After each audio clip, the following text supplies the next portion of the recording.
Right. NCERT book 7th unit 3 அவர் changing earth. கடைசியாக அந்த lesson பார்த்தோமா? அதில் என்ன பார்த்தோம்? பூமி மேலே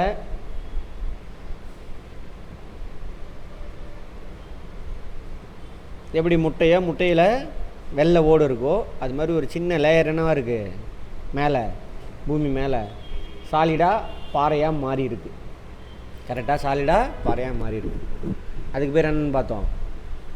லித்தோஸ்பியர். சரியா? லித்தோஸ்பியர்.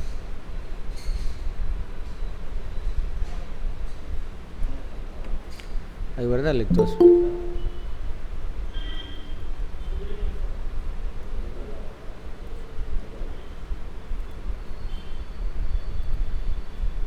டீட்டெயிலாக பார்த்தோமா லித்தோஸ்பியர் என்னென்னு? க்ரஸ்ட்டுக்குள்ளே அஸ்டினோஸ்பியர்னுடைய, அதாவது அது கீழே இருக்க பாறை குழம்பு இருக்குல்ல, அப்பர் மோஸ்ட் லேயர். அதாவது முட்டையை உடைக்கிறோம், வெள்ளை ஓடு உடைஞ்சிது, வெள்ளைக்கரு இருக்கும். வெள்ளைக்கருக்கு மேலே என்ன இருக்கும்? வெள்ளை ஓட்டு கீழே ஒரு வெள்ளையாக ஒரு லேயர் இருக்கும், தோல் மாதிரி இருக்கும்.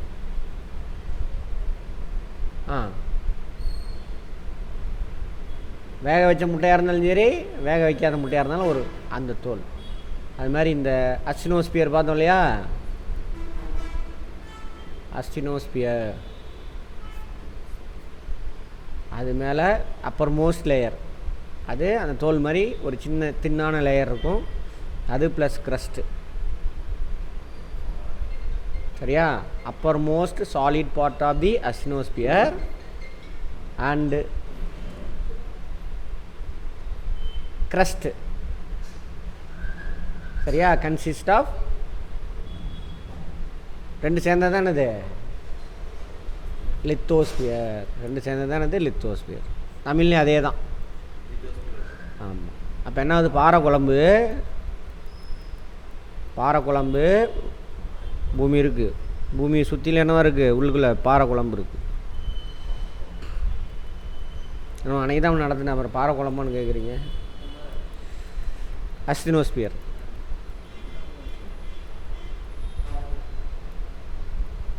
அதுக்கு மேலே என்ன இருக்குது? ஒரு சின்ன லேயர் பாறை மிதந்துக்கிட்டு இருக்கு. முட்டை அப்படியே கற்பனை பண்ணிக்கங்க.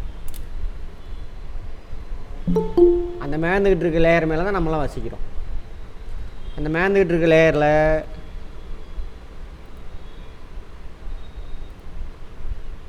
மேந்துக்கிட்டு இருக்கிற லேயரில் பள்ளமான இடத்துல தான் என்ன இருக்குது? இப்போ மேடான இடத்துலலாம் லேண்டு நம்மளாம் வசிக்கிறோம். இப்போ பள்ளமாக இருக்குது. பள்ளமான இடத்துல தான் என்ன இருக்குது? கடல், தண்ணி இருக்குது, பெருங்கடல்.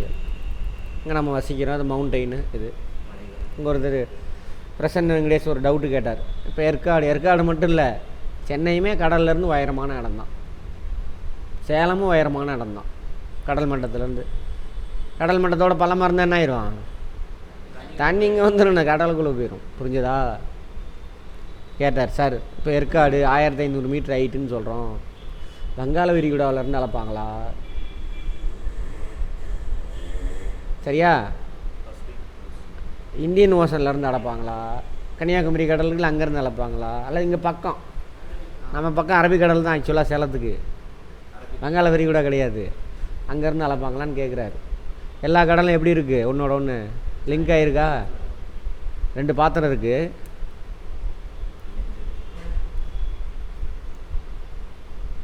இந்த பாத்திரத்தில் தண்ணி அதிகமாக ஊற்றுறீங்க, இந்த பாத்திரத்தில் தண்ணி கம்மியாக இருக்குது. இப்படி இருக்குமா?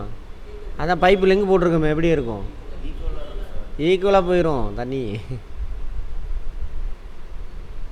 சரியா? இப்போ இதுலேருந்து இதுக்கு போகாது, போய் என்ன ஆயிரும்? பேலன்ஸ் ஆயிரும். அதே கதை தான். கடல் எல்லாமே லிங்க் ஆகிருக்கா? அப்போ ஒரு இடத்துல தண்ணி வந்தாலும் இன்னொரு இடத்துல நான் போய் பேலன்ஸ் ஆயிரும். இப்போ பூமி முழுவதும் பெரும்பாலும் கடல் மட்டும் எப்படி இருக்கும்? ஒரே அளவு தான் இருக்கும். அப்போ எங்கே இருந்ததுனால வச்சாலும் ஒரே அளவு தான். ஓகேவா? புரிஞ்சிருச்சா? Very good. இந்த மாதிரி கேள்வி, அறிவுபூர்வமான கேள்விலாம் கேளுங்க, சொல்கிறேன். இந்த மாதிரி பேசிக் கான்செப்ட் தான் அங்கே கேட்பான். புரிஞ்சிருக்கீங்களான்னு தான் கேட்பான் யூபிஎஸ்சியில். டிஎன்பிசியில் ஃபேக்ட்ஸ் கேட்டு போயிடுவான். இந்த மாதிரி ஏன்னு கேட்பான். இது மாதிரி தான் கேட்பான். கேட்டான் ஒரு தடவை.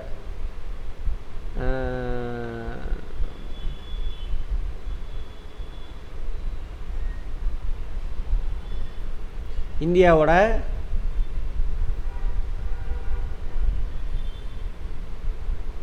கிழக்கு மேற்கு அதேமாதிரி வடக்கு தெற்கில் வடக்கு தெற்கு அச்சக்கோடுகள் 30 கோடுகள் இருக்கும். தீர்க்க கோடுகள் எத்தனை இருக்குது? 30 தான் இருக்குது. 30 தான் இருக்குது. பார்த்தோமா? கேள்வி யூபிஎஸ்சியில் மொக்க கேள்வி. மனப்பாடம் பண்ணாமல் பண்ண முடியாது. பட் இந்த கிழக்கு மேற்கான தூரம் பார்த்திங்கன்னா 2900 கிலோமீட்டர் சம்திங் தான் வரும். வடக்கு தெற்கில் பார்த்தோன்னா 3000 கிலோமீட்டர் சம்திங் வரும்.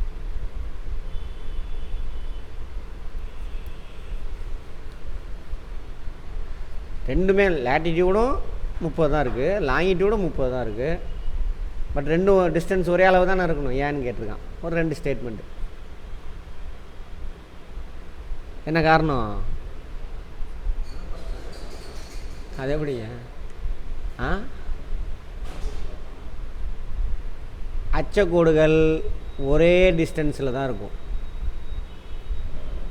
ஒரு அச்சக்கோட்டுக்கு இன்னொரு அச்சக்கோட்டுக்கு நடுவில் கேப் எவ்வளவு? ஒரே டிஸ்டன்ஸ் தான் எல்லா இடத்துலையும் சரி. பட் தீர்க்க கோடுகள் ஈக்குவேட்டர்லேருந்து மேலே போக போக டிஸ்டன்ஸ் குறைஞ்சிட்டே போய் ஒன்று சேர்ந்துடும். பார்த்தோமா?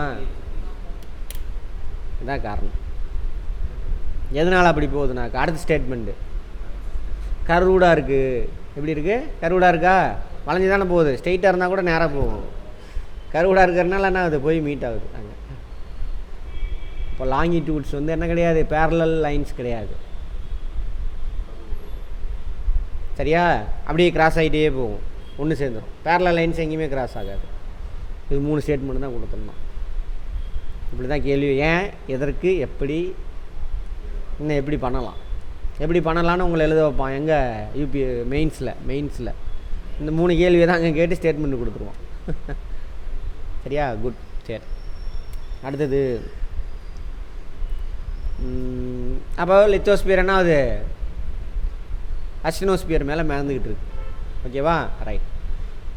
அஸ்டெனோஸ்பியர்னால் பார்த்துட்டோம். Crust plus solid, uppermost solid part of the asthenosphere. 2 சேர்ந்தது தான் இது. இது என்ன இருக்குன்னா, அந்த மேலே முட்டையோட ஓடு எப்படி இருக்குது? மேலே மோல்டாக இருக்கா? எல்லாம் அப்படி கிடையாது. இந்த லித்தோஸ்பியர், பூமி முழுவதும் இருக்கக்கூடிய லித்தோஸ்பியர் இருக்கு இல்லையா, அங்கங்கே உடஞ்சி கிடக்குது. பேசக்கூடாது, கவனிங்க சும்மா. சரியா? அங்கங்கே உடஞ்சி கிடக்குது. அது மாதிரி மொத்தம் ஒரு பெரிய பிளேட்டு பார்த்திங்கன்னா ஒரு 7 பிளேட்டு. அந்த பிளேட்டு அதை பற்றி டீட்டெயிலாக நம்ம எங்கே பார்ப்போம்னாக்கா 11th பார்ப்போம். 11th புக்கில் பார்க்க போகிறோம். ஓகேவா? இது ஒரு பிளேட் இருக்கிற பெருசு வந்து யூரேசியன் பிளேட்டு தான். யூரோப்பும் ஏசியாவும் சேர்ந்தது தான் யூரேசியன் பிளேட். இதெல்லாம் பவுண்ட்ரி. இது ஒரு பிளேட்டு, யூரேசியன் பிளேட். 2வது பெருசு வந்து ஆஃப்ரிக்கன் பிளேட்.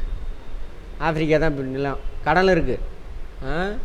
அடுத்தது புரிஞ்சிட்டு வாங்க, நார்த் அமெரிக்கா 3வது பெருசு. இப்படி மொத்தம் ஒரு 7 பெரிய பிளேட் இருக்குது.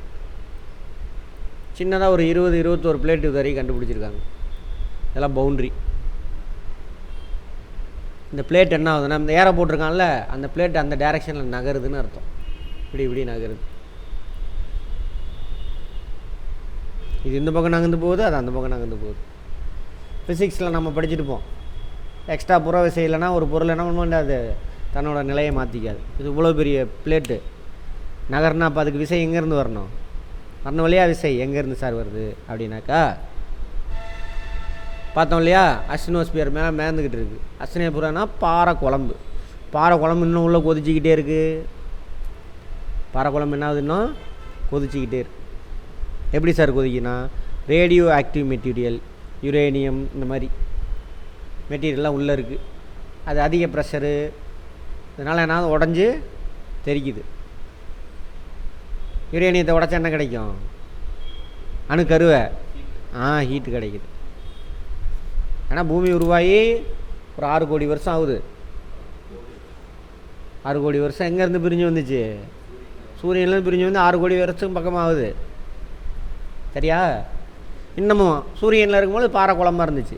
அதுலேருந்து இப்போ தெரிச்சு வந்த பாறை குழம்பு தான் இது. இந்நேரம் வரைக்குமா அது இன்னும் கொதிச்சிக்கிட்டே இருக்குது. கொதிக்கணுன்னா வேணும், ஹீட்டு கிடைக்கணும். இப்போ உள்ளேருந்து மேலே வந்து கொட்டுது லாவா. நம்ம மேற்கு தொடர்ச்சி மலை எல்லாமே உள்ளேருந்து மேலே வந்து கொட்டின லாவா தான். ஆறிடுச்சா? ஆறினதுனால தான் பாறையாக இருக்குது. அப்போ பூமிக்குள்ளே ஆறி இருக்கணும்ல, ஆறலை, கொதிச்சிக்கிட்டே இருக்குது. கான்செப்ட் புரிஞ்சுக்கணும். என்ன காரணம்? அதுக்குள்ளே இருக்கக்கூடிய ரேடியோ ஆக்டிவ் மெட்டீரியல்னால் அது உடஞ்சிக்கிட்டே இருக்குது.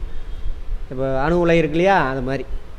அப்போ அந்த அணுக்கரு உடஞ்சதுன்னா நான் அதுலேருந்து ஹீட்டு ப்ரொடியூஸ் ஆகுது. அந்த ஹீட்டுனால தான் நான் அந்த பாறை குழம்பு கொதிச்சிக்கிட்டே இருக்குது. கதையாக புரிஞ்சிக்கணும். சரியா? இல்லை யூபிஎஸ்சியில் உங்களால் மெயின்ஸில் கொஸ்டின் எழுதவே முடியாது, ப்ரிலிம்ஸ்லேயும் தொட முடியாது, ஒன்றும் புரியாது. ரைட், எக்ஸாம்பிள் பார்த்துருப்போம்.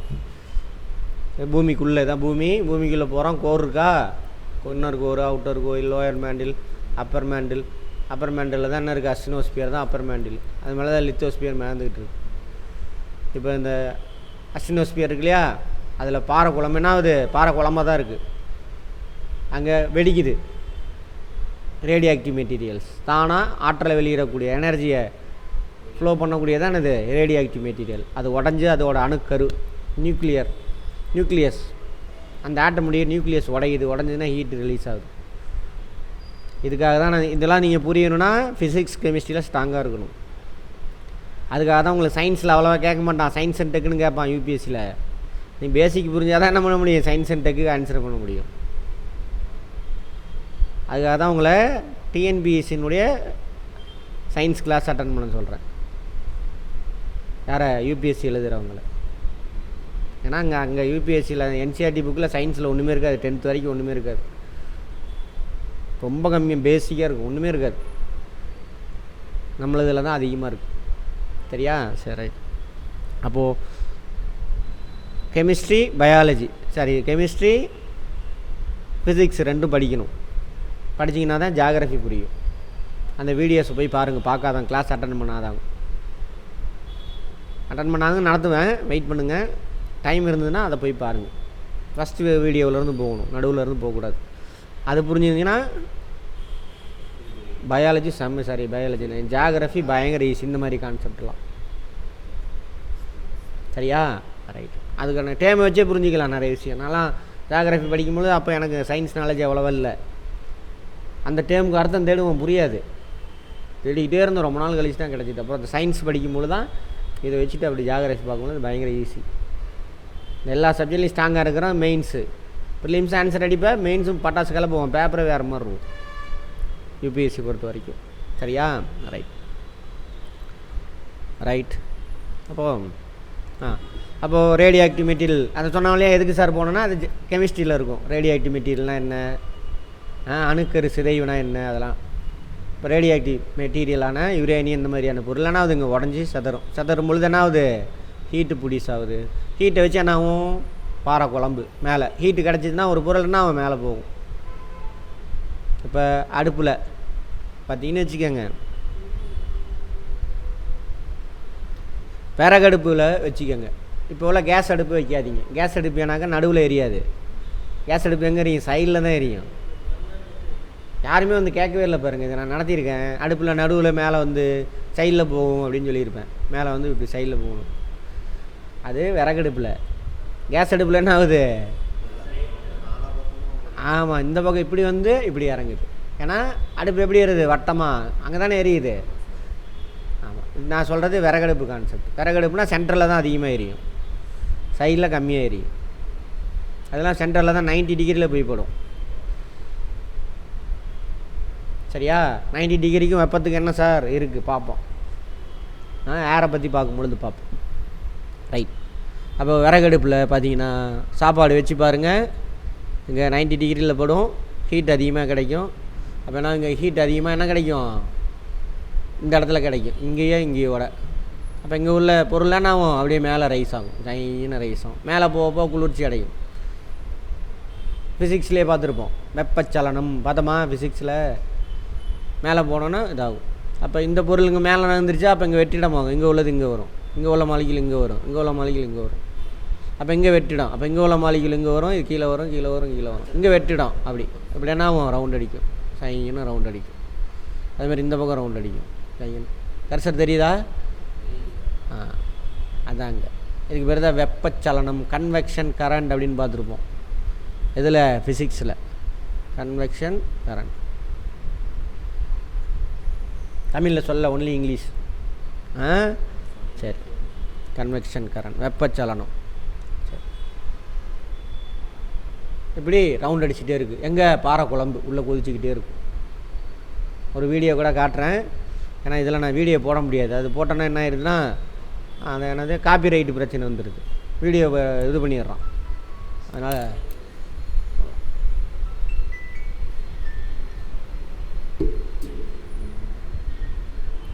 சொல்லுங்கள் ப்ரொஃபஸர். அஸ்டினோஸ்பியர் தான் தமிழ்லேயும் அப்படியே தான் சொல்லி கொடுத்தேன். அப்படி தான் படிச்சிங்க. சரியா? ஆமாம். அடுத்தது அதை விட்டுருங்க, இங்கிலீஷில் மட்டும்தான் இருக்கும். ஆமாம், ரைட். அது படிச்சிருந்தா நேரம் உங்களுக்கு வந்துட்டு புரிஞ்சு வச்சுருந்தீங்கன்னா அது இங்கே லாங்குவேஜ் விஷயம் கிடையாது. நீங்கள் புரிஞ்சு வைக்கல, அதான் பிரச்சனை. சொல்ல முடியாது, சொல்ல முடியாது. சரியா? இப்போ நான் தான் அது 2 தடவை சொன்னால் டைம் வேஸ்ட் ஆகும். இவ்வளோ விஷயம் இருக்குது. சரி, அப்போ என்னாவது? இது ரவுண்ட் அடிக்கும். கதவை திறந்துருக்குல்ல அங்கே வெளியில், அது திறந்து விடுங்க வெளியில். இப்படி ரவுண்ட் அடிக்குது. இப்போ ரவுண்ட் அடிக்கும்போது என்ன ஆகும்? இது வந்து லித்தோஸ்பியரில் வந்து மோதும். இப்படி டங்கின்னு மோதும். அப்போ மோத என்ன ஆகுனாக்கா கொஞ்சம் கொஞ்சமாக கரையும். எக்ஸாம்பிள் பாருங்கள், தண்ணி எங்கேயாவது டேப்பில் சொட்டிக்கிட்டே இருந்ததுன்னு வச்சுக்கோங்க. கீழே வந்து விழுகக்கூடிய அந்த தண்ணி விழுகிற இடத்துல மட்டும் காரா அல்லது பாறையாக இருந்ததுன்னா என்ன ஆகும்? சின்ன பள்ளமாயிரும். தண்ணிக்கே அவ்வளோ வலிமை இருக்குன்னா இது பார்த்துக்கோங்க. இது வேகமாக போய் பாறை குளம், இது பாறை குழம்பு, இதில் போய் மோதும். அப்போ என்ன ஆகும்? கொஞ்சம் கொஞ்சமாக கரைஞ்சி வந்துடும். ஓட்டை விழுகும். ஓட்டை இதாக விழுகாது, நீளமாக விழுகும். இப்படி அதேமாரி இது இருக்குல்ல, இது இப்படி நகருதா? ஃப்ரிக்ஷன். இந்த பாறை குழம்புக்கும் பாறைக்கு நடுவில் உராய்வு செய்ய இருக்கணும். அப்போ இது என்ன பண்ணும்? இந்த கொஞ்சம் கொஞ்சமாக அந்த பக்கம் நகரத்துக்கு ட்ரை பண்ணும். அப்போ இங்கே விரிசல் விழுகும், கொஞ்சம் நகர்த்திடும். ஏன் 2 பிளேட்டாக உடையுதுன்னு தெரியுதா? 2 பிளேட்டாக உடையிறதுக்கு காரணம் என்னது? இந்த கன்வெக்ஷன் கரண்ட். எங்கே இருக்கக்கூடிய கன்வெக்ஷன் கரண்ட்? அஸ்டினோஸ்பியரில் இருக்கக்கூடிய கன்வெக்ஷன் கரண்ட். இந்த பாறை குழம்பு ரவுண்ட் அடிச்சுக்கிட்டே இருக்கும். அந்த வீடியோ நான் காமிக்கிறேன். இருங்க. இப்போ இந்த இடத்துல என்ன ஆகும்? இது ஒரு பவுண்ட்ரி, பிளேட் பவுண்ட்ரி. இப்போ பார்த்தீங்கன்னாக்கா இங்கே பாருங்கள், இது ஒரு பிளேட் பவுண்ட்ரி. எது? இந்த இது இங்கே இருக்குது பாருங்கள். இது தெரியுதா? என்ன ஓஷன்னு? என்ன ocean? Atlantic ocean. Very good. அந்த மாதிரி அப்டேட் பண்ணியிருந்தீங்கன்னா தான் அடுத்தடுத்து அது பார்க்க ஞாபகம் வந்துடும். கொஷின் ஆன்சருக்காக படிக்கக்கூடாது. பசிபிக்கா பாருங்கள், ஆர்டிக்கு, யூரோப்பு, வட அமெரிக்கா, தென் அமெரிக்கா. அதுக்கு நடுவில் அது அட்லாண்டிக். எஸ் ஷேப்பில் இருக்கா? ரைட். உள்ளே பாருங்கள், ப்ளூ கலர். இந்த இடத்துல அப்படி தான். அங்கே பாருங்கள், பிளேட்டு நகருதா? அந்த பக்கம் டைரெக்ஷன் போட்டிருக்கானா? இதுக்கு பேர் டைவர்ஜன் பவுண்ட்ரி. என்ன பவுண்ட்ரி? Divergent boundary.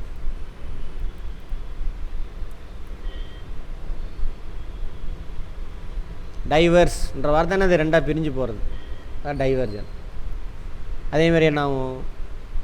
இங்கே டைவர்ஜ் ஆகுதா? ரைட். அதேமாதிரி இந்த இடத்துல பாருங்கள், யுரேஷியா இருக்கா? ஜப்பான்.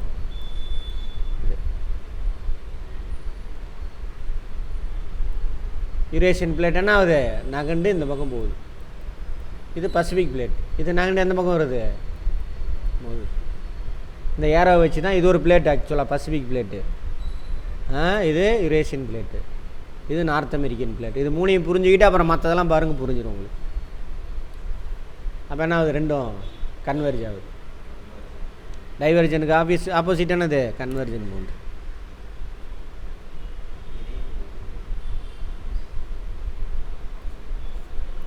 இது நகர்ந்து வரதுக்கு என்ன காரணம்? இதுக்குள்ளே அதேமாரி அந்த பக்கம் எரிஞ்சிக்கிட்டு இருக்குது, பாறை குழம்பு சுற்றிக்கிட்டு இருக்குது. அதனால இந்த பிளேட்டை அந்த பக்கம் தள்ளு.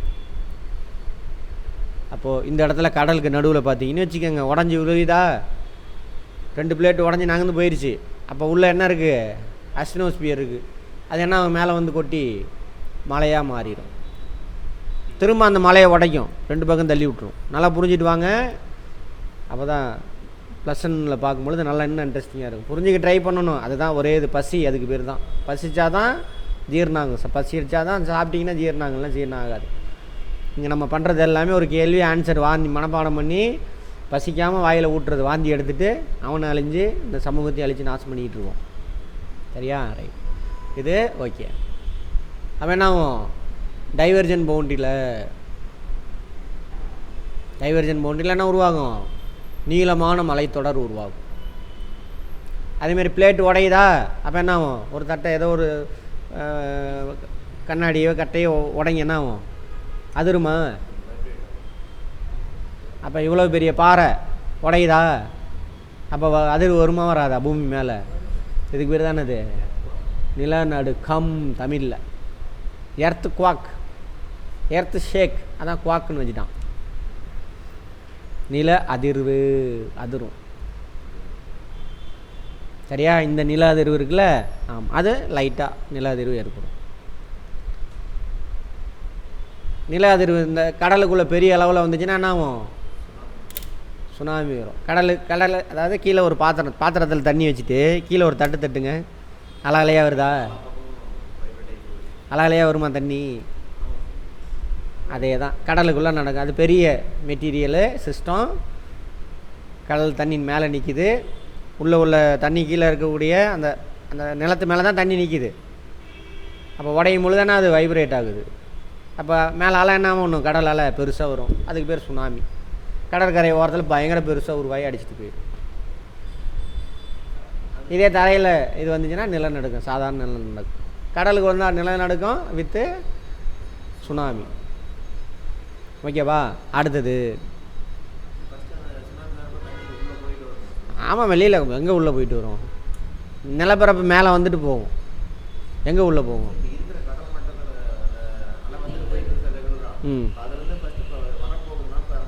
வரப்போகுதுலாம் இல்லை, வரும், பெருசாக வந்துட்டு போகும். இந்த பக்கம் தண்ணி தழும்புச்சுன்னா நான் அந்த பக்கம் கொஞ்சம் கீழே இறங்கும், உள்வாங்கும். இப்போ பாத்திரம் இருக்குங்க, நீங்கள் ஆட்டி விடுங்க, ஒரு பக்கம் தண்ணி எங்கே போகும்? உள்ளே போகும். இன்னொரு பக்கம் வெளியில் போய் கொட்டும். அடுத்து என்ன? அந்த பக்கம் போகும், வெளியில் போய் கொட்டும், இந்த பக்கம் உள்ளே வந்துடும் பாத்திரத்தை. அதே தான். இது சின்ன சிஸ்டம், அது பெரிய சிஸ்டம். அவ்வளோதான். கற்பனை பண்ண முடியுதா? நரேந்தர் ராஜ், இதான் சுனாமி. ஜியாகிரஃபி அட்டன் பண்ணிட்டீங்களா? ரைட். மேலே மட்டும் நடந்ததுன்னா நிலநடுக்கம் வரும். அவ்வளோதான், நிலநடுக்கம். அதை பற்றிலாம் பார்க்க போகிறோம். சரியா?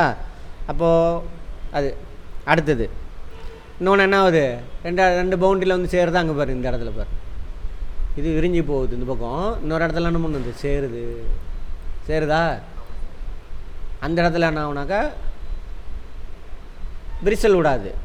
இப்படி சேரும் பொழுது இந்த பிளேட்டு வந்து உள்ளே போயிடும். ஏன் என்னன்னு அப்புறம் பேசுவோம். சேர்ற இடத்துல இந்த பிளேட் இருக்கு இல்லையா, இது அது மேலே போய் என்ன பண்ணும்? மோதும். 2 ஈக்குவலாக இருக்கும். அப்போது ஒன்று உடஞ்சி உள்ளே போயிடும். இன்னொரு பிளேட் என்ன பண்ணும்? அது மேலே போய் மோதிக்கிட்டு இருக்கும். இன்னொன்று உடஞ்சி உள்ளே போயிடும். உள்ளே போனால் இந்த பாறை குழம்பு என்ன ஆயிரும்? பாறை குழம்புக்குள்ளே போனால் கரையும், எரியும் பொழுது கார்பன் டை ஆக்சைடு ரிலீஸ் ஆகும். அப்போ இந்த ஏரியாவெல்லாம் இதெல்லாம் வந்துட்டு கன்வர்ஜன் பவுண்ட்ரி. இந்த இடத்துல என்ன ஆகும்? அங்கங்கே ஓட்டை விழுந்து பாறை குழம்பு மேலே வந்து கொட்டி இந்த டைவர்ஜன் பவுண்ட்ரியில் நீளமான மலைத்தொடர் உருவாகும். இந்த இடத்துல அங்கங்கே ஓட்டை போட்டு சின்னதாக கடலுக்குள்ளே கொட்டி கொட்டி கொட்டி கொட்டி என்ன ஆயிரும்? மலையாக ஃபார்ம் ஆயிரும். திரும்ப எப்போ வேணாலும் வெடித்து என்ன பண்ணும்? வெடித்து செதறி இன்னும் கொஞ்சம் மலையாக கொட்டலாம், ஃபார்ம் ஆகலாம். அப்படி மலைகள் ஃபார்ம் ஆகிறதுல இது ஒரு மெத்தடு. வல்கனோ மேலே வந்து கொட்டி லேண்டு ஃபார்ம் ஆகுது. சரியா? அதேமாரி இது பார்த்தீங்கன்னாக்கா ஒன்று வந்துட்டு அது அப்புறம் ஒரு சில இடத்துல 2 பிளேட்டு ஈக்குவல் ஃபோர்ஸை கொடுக்கும். அது ஏன் என்னன்னு அப்புறம் நான் சொல்கிறேன். இமயமலை இருக்கு இல்லையா, இங்கே பாருங்க, எங்கடா இருக்கா இமயமலை? இருக்கியா? தெரியுதா? இந்தியா இமயமலை இந்த இடத்துல தானே இருக்குது. இது இண்டோ ஆஸ்திரேலியன் பிளேட். ஆஸ்திரேலியன் பிளேட்டில் இண்டோ ஆஸ்திரேலியன் பிளேட். இது எது மேலே போய் மோதுது? யுரேசியன் பிளேட் மேலே போய் மோதுது. ரெண்டு ஈக்குவல் ஃபோர்ஸ் கொடுக்குறாங்க. அப்போ இந்த இடத்துல என்ன ஆகுது? Equal force. யாரும் கீழே போகல, யாரும் மேலே போகல, ஈக்குவலாக இருக்குது. அப்போ என்ன ஆகுது? இந்த இடத்துல இருந்த நிலம் மடிஞ்சு மேலே எந்திரிக்குது. மடிஞ்சு என்ன ஆகுது? மேலே எந்திரிக்குது. அதனால தான் அதுக்கு பேர் என்னது? Fold mountain. ஃபோல்டுன்னா என்ன அர்த்தம்? மடிப்பு. ஃபோல்டு பண்ணுன்னு சொல்கிறீங்கல்ல, என்னென்ன அர்த்தம்? மடி. கதையாக புரிஞ்சிக்கணும். படிப்பாக நீங்கள் படிச்சிங்கன்னா மண்டையில் ஏறவே ஏறாது, பார்த்துக்கோங்க. அதே மாதிரி மேப்பு காட்டணுன்னா என்ன பண்ணணும்? எப்பயுமே ஃபுல்லாக வச்சு பார்க்கணும். Fold mountain. ஆமாம், அது பழமையானது. அது ஒரு காலத்தில் அங்கே மோதி இருக்கும். அதனால் அப்போ புதுசாக என்ன ஆகுது? லேண்ட் உருவாகுதா? அப்போ என்ன அது? பூமியோட மேற்பரப்பு மாறிக்கிட்டே இருக்குது. ஒரே மாதிரி இல்லை. ஆக்சுவலாக அது கடல். ஆக்சுவலாக இமயமலை இருந்த இடம் வந்து கடல். ஆமாம், பார்ப்போம். +1 வரும் இன்னும் டீட்டெயில். இதெல்லாம் லைட்டாக இப்போ தான் விதை போட்டுட்டு வரேன், உழுதுகிட்டு வரேன். இன்னும் ஸ்ட்ராங் ஆகணும். ஆமாம், உழுது விதை போட்டுகிட்டே வருது. நீ ஸ்ட்ராங் பண்ணி வச்சுருந்தா அங்கே சொல்லி தரும்போது நச்சுன்னு புரியும். இன்னும் டீட்டெயில்டாக இருக்கும் அதெல்லாம். இதை விட்டுட்டு அங்கே வந்து உட்காந்துன்னா அப்பயும் அதே மாதிரி தான். சார் இன்னொரு தடவை சொல்லுங்கள் அப்படின்னு கேட்டுட்ருக்கீங்க. ஓகேவா? ஆமாம்.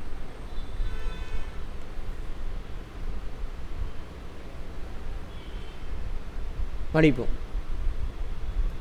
அப்போ என்னாவது? பூமி மாறிக்கிட்டே இருக்கு, மேற்பரப்பு மாறிக்கிட்டே இருக்கு. அதுக்கெல்லாம் இவங்கெல்லாம் காரணம். ஓகேவா? இது மடிப்பு மலை. மடிப்பு மலை. அப்போ இது ஒரு வகையான மடிப்பு மலை. அப்புறம் என்ன பண்ணணும்? இதே மாதிரி தான் பிளேட் டெக்டானிக் மூவ்மெண்ட்னு சொல்லுவாங்க. இதுக்கு பேர் பிளேட்டுன்னு பார்த்தோம் இல்லையா? இந்த செயல்பாடெல்லாம் இந்த பிளேட் மூவ் ஆகிறதுனால நடக்கிறதுனால இதுக்கு பேர் பிளேட் டெக்டானிக் மூவ்மெண்ட் அப்படிம்பாங்க. Plate tectonic movement. இது உடனேலாம் கண்டுபிடிக்கல. அதுக்கு பெரிய ஆராய்ச்சி ஏகப்பட்டது. வேறு தியரியெலாம் ஒவ்வொருத்தன்னு சொல்லி அது நிறையா மாறி அப்புறம் எவிடன்ஸ்லாம் வச்சு தான் இதை கண்டுபிடிக்கிறாங்க. இதுதான் அக்செப்டட் பிளேட் டெக்டானிக் தியரி. ஜியோ மார்ஃபாலஜின்னு சொல்லுவாங்க. மார்ஃபாலஜினா உருவாகுதல், ஜியோனா பூமி. பூமியோட மேற்பரப்பு எப்படி மாறிக்கிட்டே இருக்குன்றதை பற்றி படிக்கிறதா ஜியோ மார்ஃபாலஜி. அப்படின்னா அங்கே படிப்போம். அங்கே +1. இந்த ப்ராசஸ்லாம் இருக்கு இல்லையா, அதுக்கு பேர் ஜியோமார்ஃபிக் ப்ராசஸ். வேலை முடிஞ்சு போச்சு. அப்புறம் இவங்க மட்டும் இல்லை, இன்னும் நிறைய பேர் இருக்காங்க. யார் என்னன்னு பார்ப்போம். அவர் சேஞ்சிங் எர்த். அப்போ கடலுக்குள்ளே இருந்த இடம் இன்றைக்கி என்னாச்சு? தண்ணிக்குள்ளே ஆழமாக இருந்த இடம் இன்றைக்கி என்ன ஆயிடுச்சு? உயர்ந்து உலகத்திலே உயரமான இடம். புரிஞ்சுதா? அதேமாரி அந்த பள்ளம் உருவாகுன்னு சொன்னேன். அதாவது பள்ளத்தை பற்றி சொல்லலோன்னு இன்னொரு இடம். உலகத்திலே ஆழமான இடம் எதுன்னு பார்த்தோம்? Mariana trench. அப்போ 2 பிளேட்டு மோதுற இடத்துல அது உடஞ்சி உள்ளே போகுதில்ல, அந்த இடத்துல ஒரு பள்ளம் வந்துடும். ப்ளஸ் பயங்கரமான எர்த்துக்குவாக்கு இங்கே உருவாகும். 2 பிளேட் மோதுற இடத்துல இருக்கிறதுலே பயங்கரமான எர்த்துக்குவாக்கு. நான் சட்டனாக உடஞ்சி உள்ளே போகுதா? இங்கேயாவது அப்பப்போ சும்மா ஒரு 3, 4 அந்த ஸ்கேல் அளவெல்லாம் ரிக்டர் ஸ்கேலில் தான் பதிவாகும். ரிக்டர் ஸ்கேலை பற்றி எந்த சப்ஜெக்டில் பார்த்தோம்? ஃபிசிக்ஸில், இயற்பியலில் பார்த்துருக்கோம். லைஃபுக்கு அது ஞாபகம் வருதாப்போ? இனிமேல் அது மறக்காது. அளக்கிறது அந்த வேவ் எவ்வளவு லென்த்துக்கு, ஆம்ப்ளிடியூட் எந்த அளவுக்கு இருக்குது அப்படிங்கிறது அளக்கிறதுக்கான ஸ்கேலு. பட் இங்கே 5, 6, 7, 8, 9 வரைக்கும் ரெக்கார்ட் ஆகும். எங்கே? கன்வர்ஜென்ட் பவுண்டரியில் பயங்கரமான எர்த்குவாக் வரும், வல்கனோஸ் உருவாகும், ப்ளஸ் பள்ளம் இருக்கும். ட்ரென்ச்சு, மரியானா ட்ரென்ச்சு இங்கே தானே இருக்குது.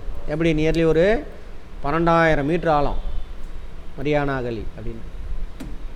டைட்டானிக் ஓனர் தான் ஒரே ஒரு தடவை போயிட்டு வந்துருக்கிறார், வேறு யாரும் இல்லை. Titanic director. சரியா? ரைட்.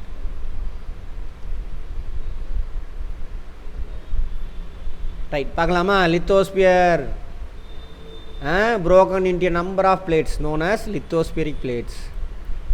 சரியா? அந்த குழந்தைங்களுக்காக சொல்கிறாங்க, அதெல்லாம் பேசுங்க. This is because of the movement of molten magma inside the earth. இது எதனால் நடக்குதாமா? ஆமாம், அதே மாதிரி these plates move around very slowly. அங்கங்கே சுற்றிலும் நகர்ந்துக்கிட்டு இருக்காங்க. Just a few millimetres each year. Few மில்லிமீட்டர்னால் எவ்வளவு? ஒரு சென்டிமீட்டர் எத்தனை மில்லிமீட்ரு? 10 மில்லிமீட்ரு தான் ஒரு சென்டிமீட்ரு. ஓகேவா? Right. The molten magma inside the earth moves in a circular manner. பார்த்தோமா? ரவுண்ட் அடிக்குது. எங்கே அந்த மால்டன் மேக்மா? எங்கே? அஸ்டினோஸ்பியர். அவங்க குழந்தைங்கனால அதை பற்றி சொல்லலை, பின்னாடி படிச்சுக்கிட்டோம் அப்படின்னு. எத்தனாவதுல இருக்குது? 7th இருக்குது. ஏன்னா அந்த வயசு பையன் அவ்வளோதான் பண்ண முடியும். ஆனால் தமிழ்நாடு புக்கு எப்படி கெடுத்து வச்சுருக்கானுங்க. 7th குப்பை. எதில் உள்ள குப்பை? விக்கிபீடியாவில் உள்ள குப்பையை தூக்கிட்டு வந்து அள்ளிட்டு வந்து போட்டானுங்க. படிக்கிறான், நிறைய படிக்கிறான். படிக்கக்கூடாது. ஓடு விஸ்வகர்மாவை ஓடு, குலத்தொழில் செய் அப்படின்னு துரத்தி விட்டான். அதுக்காக இவ்வளோதான் இருக்குது. எங்கே? 7th அங்கே எங்கே குப்பை அள்ளி வச்சுருக்கிறானுங்க. அது குப்பை தான் அது. சரி. The movement of these plates causes changes on the surface of the earth. ஓகேவா? ஏன் மூவ் ஆகுது? அஸ்டினோஸ்பியரில் கன்வெக்ஷன் கரண்ட்டு. அதனால் என்ன ஆகுது? பூமி மேலே மாற்றங்கள் ஏற்படுகிறது. பள்ளம் உருவாகுது, மேடு உருவாகுது, இன்னும் நிறைய விஷயம்லாம் இருக்குது. இன்னொரு இடத்துல என்ன ஆகுனா உடஞ்சி உள்ளே போயிடும். பிளாக் மவுண்டெயின் சொல்லுவாங்க. பின்னாடி வருது பார்ப்போம். இந்த இடம் மட்டும் உடஞ்சி இப்படி உள்ளே போயிடும் நிலப்பகுதியில். அதே மாதிரி இப்படி சமமாக இருந்த நிலப்பகுதி உடஞ்சி இந்த பாட்டு உள்ளே போயிடும். அப்போ இது மட்டும் எப்படி தனியாக நிற்கும்? மேலே நிற்கும். பிளாக் மவுண்டெயின் சொல்லுவாங்க. எல்லாம் டெக்டானிக் மூமெண்ட்னால் நடக்கக்கூடிய, பிளேட்டோட மூமெண்ட்னால். எத்தனை மவுண்டெயின் பார்த்துட்டோம் இது வரைக்கும்? வல்கானிக் மவுண்டெயின், மேக்மா மேலே வந்து கொட்டி அதில் 2 இருக்குது. ஒன்று கூம்பு வடிவத்தில் இருக்கும், ஒன்று மிட் ஓசியானிக் ரிச், இப்படி நீளமாக ரொம்ப தூரத்துக்கு மவுண்டெயின் இருக்கும். இன்னொன்று ஃபோல்டு மவுண்டெயின், இமயமலை. இன்னொன்று பிளாக் மவுண்டெயின். கஷ்டப்பட்டுலாம் படிக்க வேணாம், கதையை கேட்டு படி அப்படின்னு நின்றுக்கும். ஓ, அப்படியே நீங்கள் கதையை வச்சு எழுதலாம். இதான் நம்ம ஸ்பெஷாலிட்டியே. கதையாக கேட்டினாக்கா நீ அதேமாரி கேள்வி பதில், என்ன கேள்வி வரும், என்ன பதில் வரும் அப்படின்னு கேட்டுட்டு வந்தீங்கன்னா எந்த கேள்விக்கும் உன்னால் பதில் சொல்ல முடியாது. சரியா? ரைட். The force. ஓகேவா? The earth movements are divided on the basis of forces which cause them. எந்த ஃபோர்ஸ்னால் இந்த பூமியோட மேற்பரப்பு மாறிக்கிட்டே இருக்குது, அதை வச்சு நம்ம என்ன பண்ணுறோம்? பேர் வைக்கிறாங்க. சரியா? The forces which act in the interior of the earth. அதுக்கு பேர் என்னது? எண்டோஜீனிக். ஜீன்னா ஆரம்பம், எண்டோனா உள்ள. ஃபோர்ஸஸ் பூமிக்கு உள்ளே தானே நடக்குது. இந்த எர்த்துக்கு வாக்கு இதெல்லாம் வருது, அங்கேருந்து அதுக்கான விசை கிடைக்குது. அதுக்கு பேர் எண்டோஜீனிக் ஃபோர்ஸ். அவங்க மட்டும் இல்லை, மேலேயும் ஒரு சிலர் வேலை செய்கிறாங்க. இப்போ எக்ஸாம்பிள், மழை பெய்யுதா? மழை பெஞ்சால் மலை மேலே மழை கொட்டுது. மலை மேலே தான் அதிக மழை பெய்யும், மரத்தினால பெய்யாது. பார்த்துட்டோம். மரத்துக்கும் மலைக்கும் சம்பந்தம் கம்மி தான். தவறான அண்டர்ஸ்டாண்டிங். காற்று என்ன பண்ணணும்? மேலே எடுத்துகிட்டு போகணும். அதிக வெயில் அடிச்சுன்னா மழை வரும். உயரமான மவுண்டெயின் மேலே காற்று வீசணும். அப்போ என்ன ஆகும்? காற்று மேலே ரைஸ் ஆகி மேலே போக தான் க்ளவுடு ஃபார்மே மழை பெய்யும். அப்போ மழை நிறையா பொழிகிறதுக்கு மரத்துக்கு சம்மந்தம் என்னது? ரொம்ப ரொம்ப கம்மி. ஓகேவா? ரைட். இப்போ மலை மேலே மழை பெய்யுது, அங்கேருந்து என்ன தண்ணி பள்ளத்தை நோக்கி ஓடி வரும். சும்மா வருமா? அங்கே அரிக்கும். அரிச்சா என்ன ஆகும்?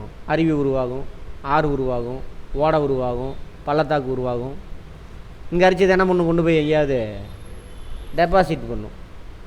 அப்படி டெபாசிட் பண்ண தானே அது வண்டல் சமவெளி, டெல்டா. டெல்டானா என்னென்னு நிறைய பேத்துக்கு தெரியல, தப்பாக யூஸ் பண்ணிட்டு. திருச்சியை டெல்டான்றான். டெல்டாவுக்கும் திருச்சிக்கும் சம்மந்தமே கிடையாது. தஞ்சாவூர் டெல்டா தான். டெல்டானா என்ன சார்? நல்லா கவனிங்க. ஆறு இங்கேருந்து ஓடியாருது, இதான் கடல்.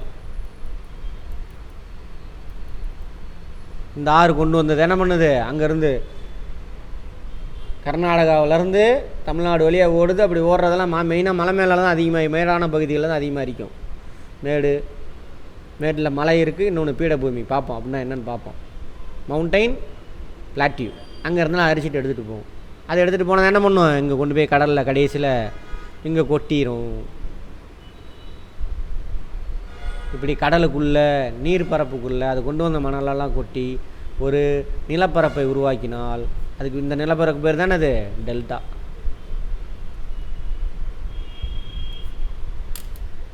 ஒருங்கிணைந்த தஞ்சை மாவட்டம் தான் டெல்டா. சரியா? அதை பார்க்குறீங்களா? காவிரி டெல்டா அதுக்கு பேர். தெரியுதா? படத்தை பார்த்தாவே தெரியுதா? இங்கே பாருங்க, தான் காவிரி அங்கேருந்து வருது. இந்த படத்தை வச்சு எப்படி மேப் பார்க்கணுன்னு சொல்லித்தரான் ஒரு நாளைக்கு. சரியா? இதெல்லாம் மவுண்டெயின்ஸு, இது பீடபூமி.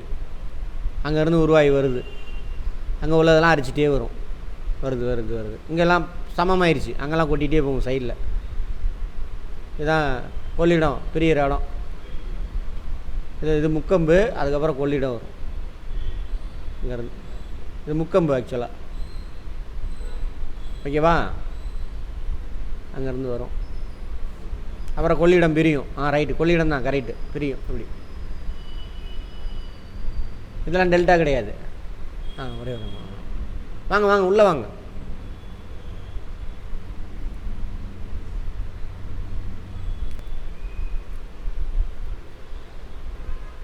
என்ன ஆகுது? இதுதான் டெல்டா. இங்கே வருதா? இதெல்லாம் டெல்டா கிடையாது. இங்கே தான் தஞ்சாவூர் என்ட்ராகுது. இங்கே பாருங்கள், நீங்கள் பார்த்தீங்கன்னா தெரியும். ஆக்சுவலாக இதுதான் மெயின்லேண்டு. இப்படி இந்த காவிரி ஆறு அது கொண்டு வந்த தெரியுதா? மெயின்லேண்டு இது தான். அதனால தான் நீங்கள் தஞ்சாவூர்லேருந்து கும்பகோணம் இங்கெல்லாம் பார்த்தீங்கன்னா மலையே இருக்காது. தஞ்சாவூர் கோயிலோட சிறப்பு என்னென்னா, அங்கே கல்லே இல்லை, பழைய இல்லை. எங்கே இருந்தா கல் எடுத்துகிட்டு வந்தோம், அதுதான் சிறப்பு. அந்த கோபுரத்தில் கீழே நிழல் விழுவில் அதெல்லாம் போய் நிறைய தடவை பார்த்துருப்போம், ஃபிசிக்ஸில் பார்த்துருப்போம். நிழல் விழுகும், கோபுரத்தோட நிழல் கீழே விழுகும், மேலே உள்ள கொண்டை. சரியா? அது ஒரே கல் உருட்டிட்டு போய் வச்சா, அதெல்லாம் போய். அங்கே சிறப்பு என்னது? ஒன்று மணல் பாங்கான இடம், அது மணலால் உருவான லேண்டு, சுற்றிலும் மவுண்டெயினே இல்லை. எங்கே இருந்தா பாறை எடுத்துகிட்டு வந்தோம். அதேமாதிரி அந்த மணல் மேலே இன்னும் இவ்வளோ வெயிட்டான பாறையை நிறுத்தி வச்சுருக்காங்கல்ல, மணல் மேலே தாங்கணும்ல, அந்தளவுக்கு பேஸ் உருவாக்கி இருக்கணும். அதுதான் அதோட சிறப்பு. சயின்ஸை பேசுங்கடானா அவனுங்க இல்லாத கட்டுக்கதையெல்லாம் விட்டு அடிச்சிட்டு இருக்கானுங்க. சரி, ரைட். இப்போ வாங்க ஜாகிரஃபி வந்துருக்கு. அப்போ டெல்டானா என்ன அர்த்தம்? என்ன அர்த்தம்? கடல். அப்போ ஒரு இடத்துல அரிக்குதா? அரிக்கிற இடத்துல என்ன ஆகும்? ஃபால்ஸ் உருவாகும், வேலிஸ் உருவாகும். சரியா? அள்ளிட்டு வரும். அப்போ அங்கே ஒரு புதுசான லேண்ட் உருவாகுதா? அடுத்தது அதை என்ன பண்ணுது? எரோட் பண்ணி டிரான்ஸ்போர்ட் பண்ணி எடுத்துகிட்டு வருது. கடைசி என்ன பண்ணுது? ஆறு ஸ்லோவாகும் பொழுது டெபாசிட் பண்ணும். அப்போ பள்ளமான இடத்த என்ன பண்ணும்? கொஞ்சம் மேடு பண்ணி பிளைன் உருவாகும். ஆற்று சமவெளி, ஆற்று பக்கத்தில் பிளைன்ஸ், ரிவர் பிளைன் அப்படின்னு சொல்லுவாங்க, ஃப்ளட் பிளைன் அப்படின்னு சொல்லுவாங்க. சரியா? அப்புறம் போகுது, அது கொண்டு வந்த மண்ணெலாம் எங்கே போய் டெபாசிட் பண்ணுது? கடலுக்குள்ளே டெபாசிட் பண்ணி புது லேண்டு உருவாகுது. அதான் என்னது? டெல்டா. இந்த மாதிரி தண்ணி, காற்று, விண்டு, சரியா? கிளேசியர், பனி பிரதேசங்கள்ல என்ன ஐஸ் கட்டி நகர்ந்து வரும். இவங்கெல்லாம் என்ன பண்ணுவாங்க?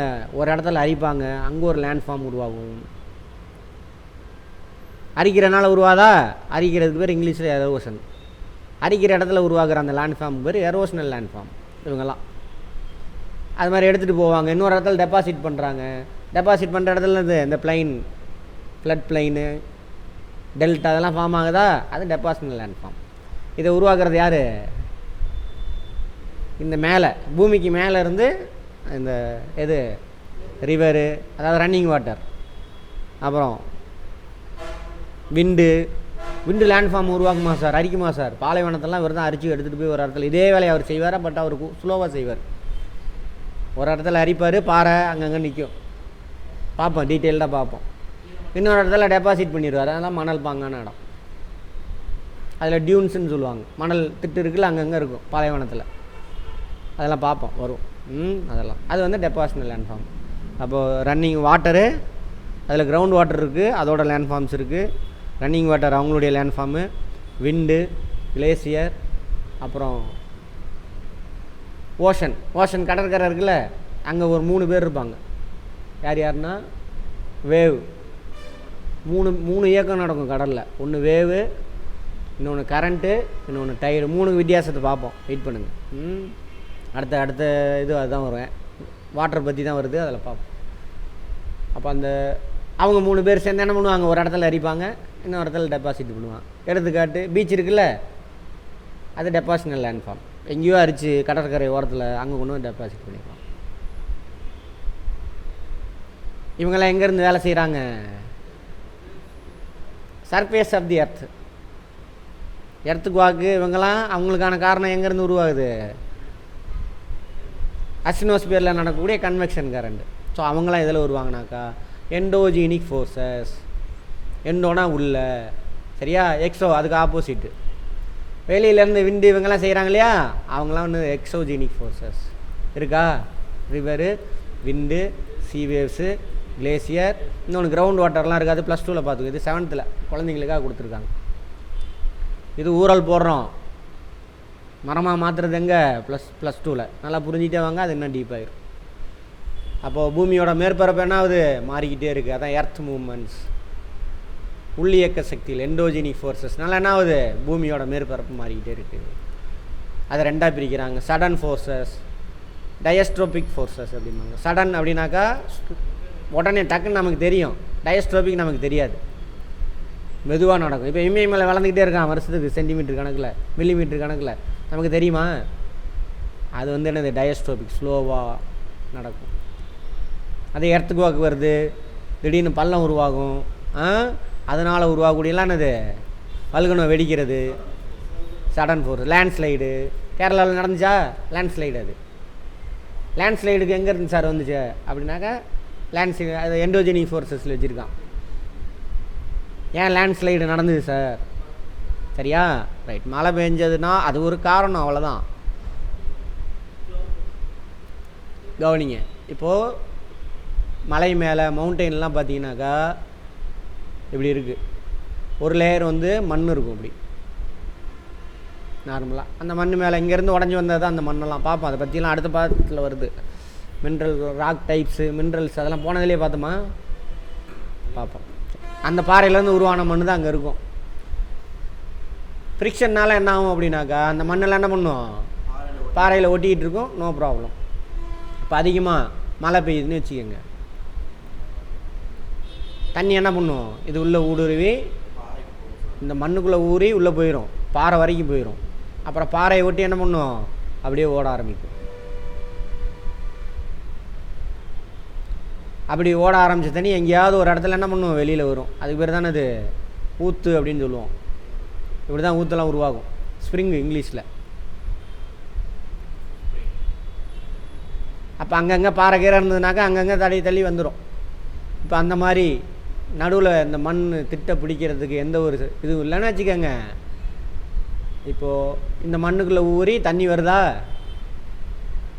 தண்ணி வரும்பொழுது என்ன ஆகும்? இந்த மணல் இந்த பேஸுக்கும் பாறைக்கு நடுவில் ஃப்ரிக்ஷன் குறைஞ்சிரும். இப்போ வளவளப்பான டைல்ஸ் மேலே தண்ணி ஊற்றி விட்டு நடந்தீங்கன்னா என்ன ஆகும்? ஃப்ரிக்ஷன் குறைஞ்சிருமா? கீழே வலிக்கு விழுந்துருமா? ஃப்ரிக்ஷன்லாம் நடக்க முடியாது. அதே வேலை இங்கே நடந்துடும்.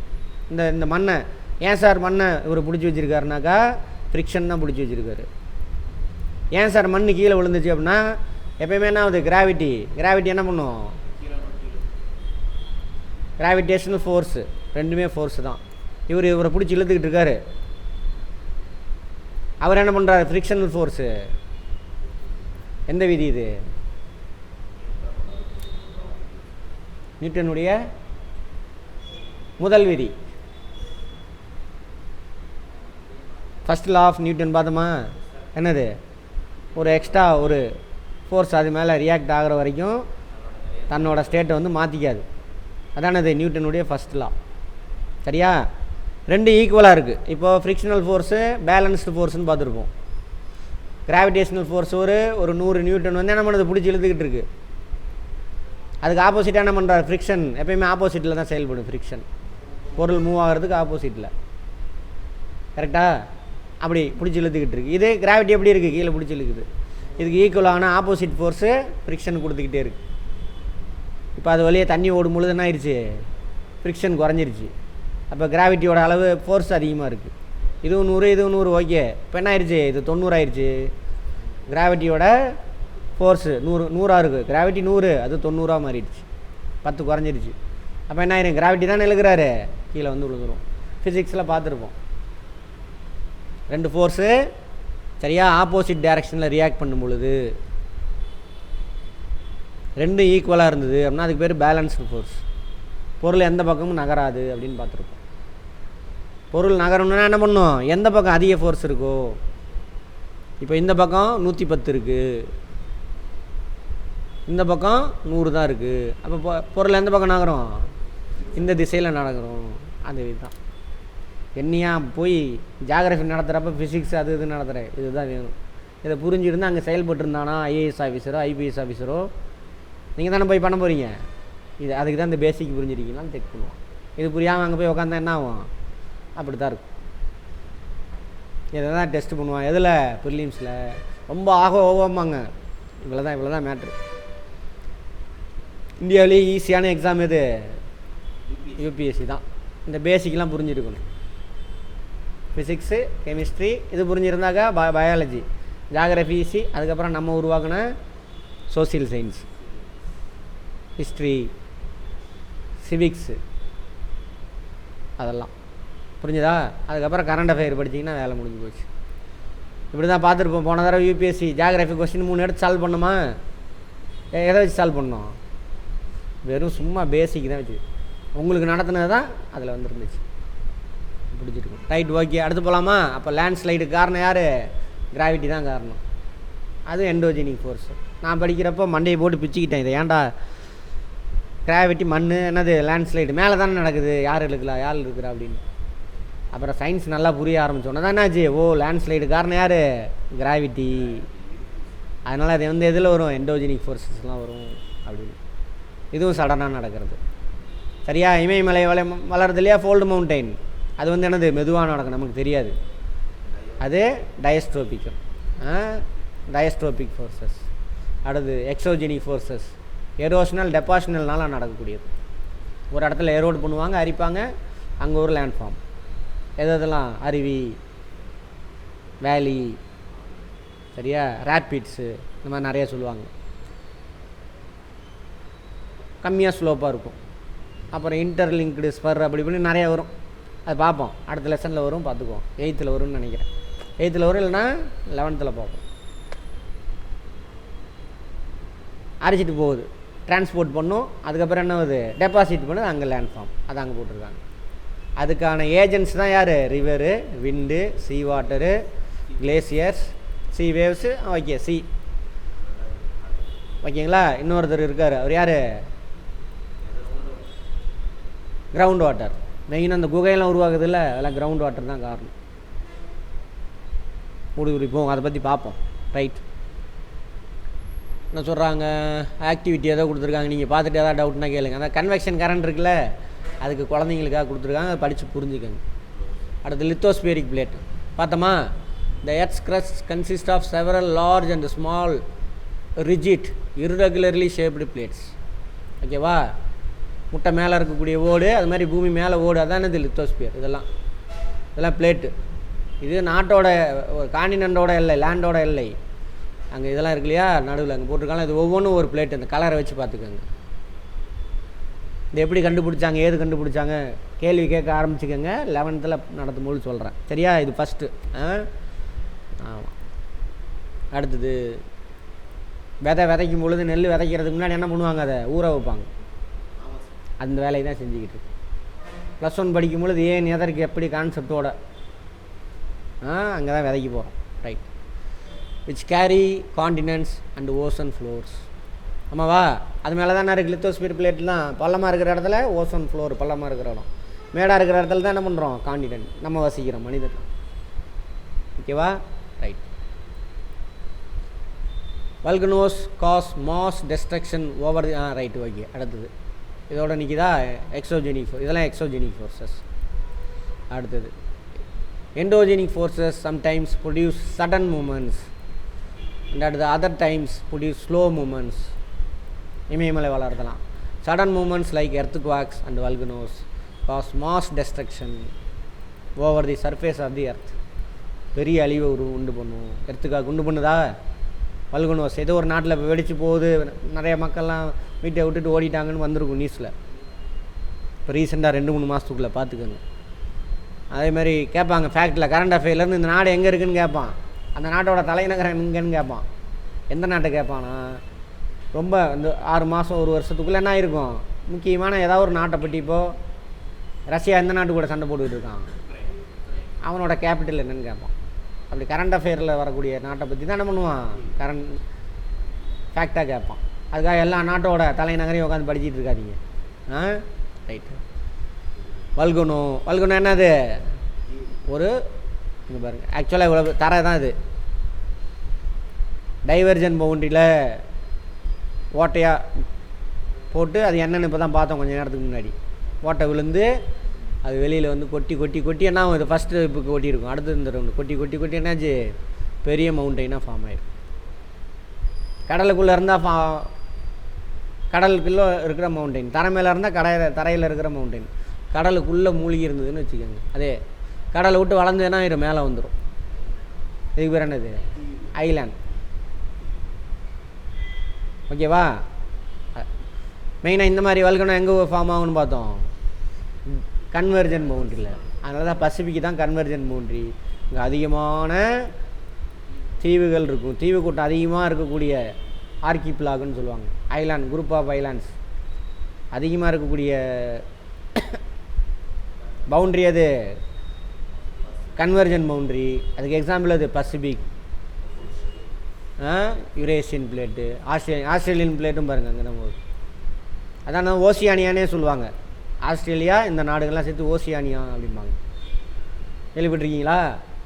ஓசியானியா ஐலாண்ட்ஸ், ஓசியானியா ஐலாண்ட்ஸ்ன்னு சொல்லுவாங்க இந்த இங்கே உள்ள ஐலாண்ட்லாம் சேர்த்தி. அதேமாரி இங்கேயும் அதான் வல்கணும்.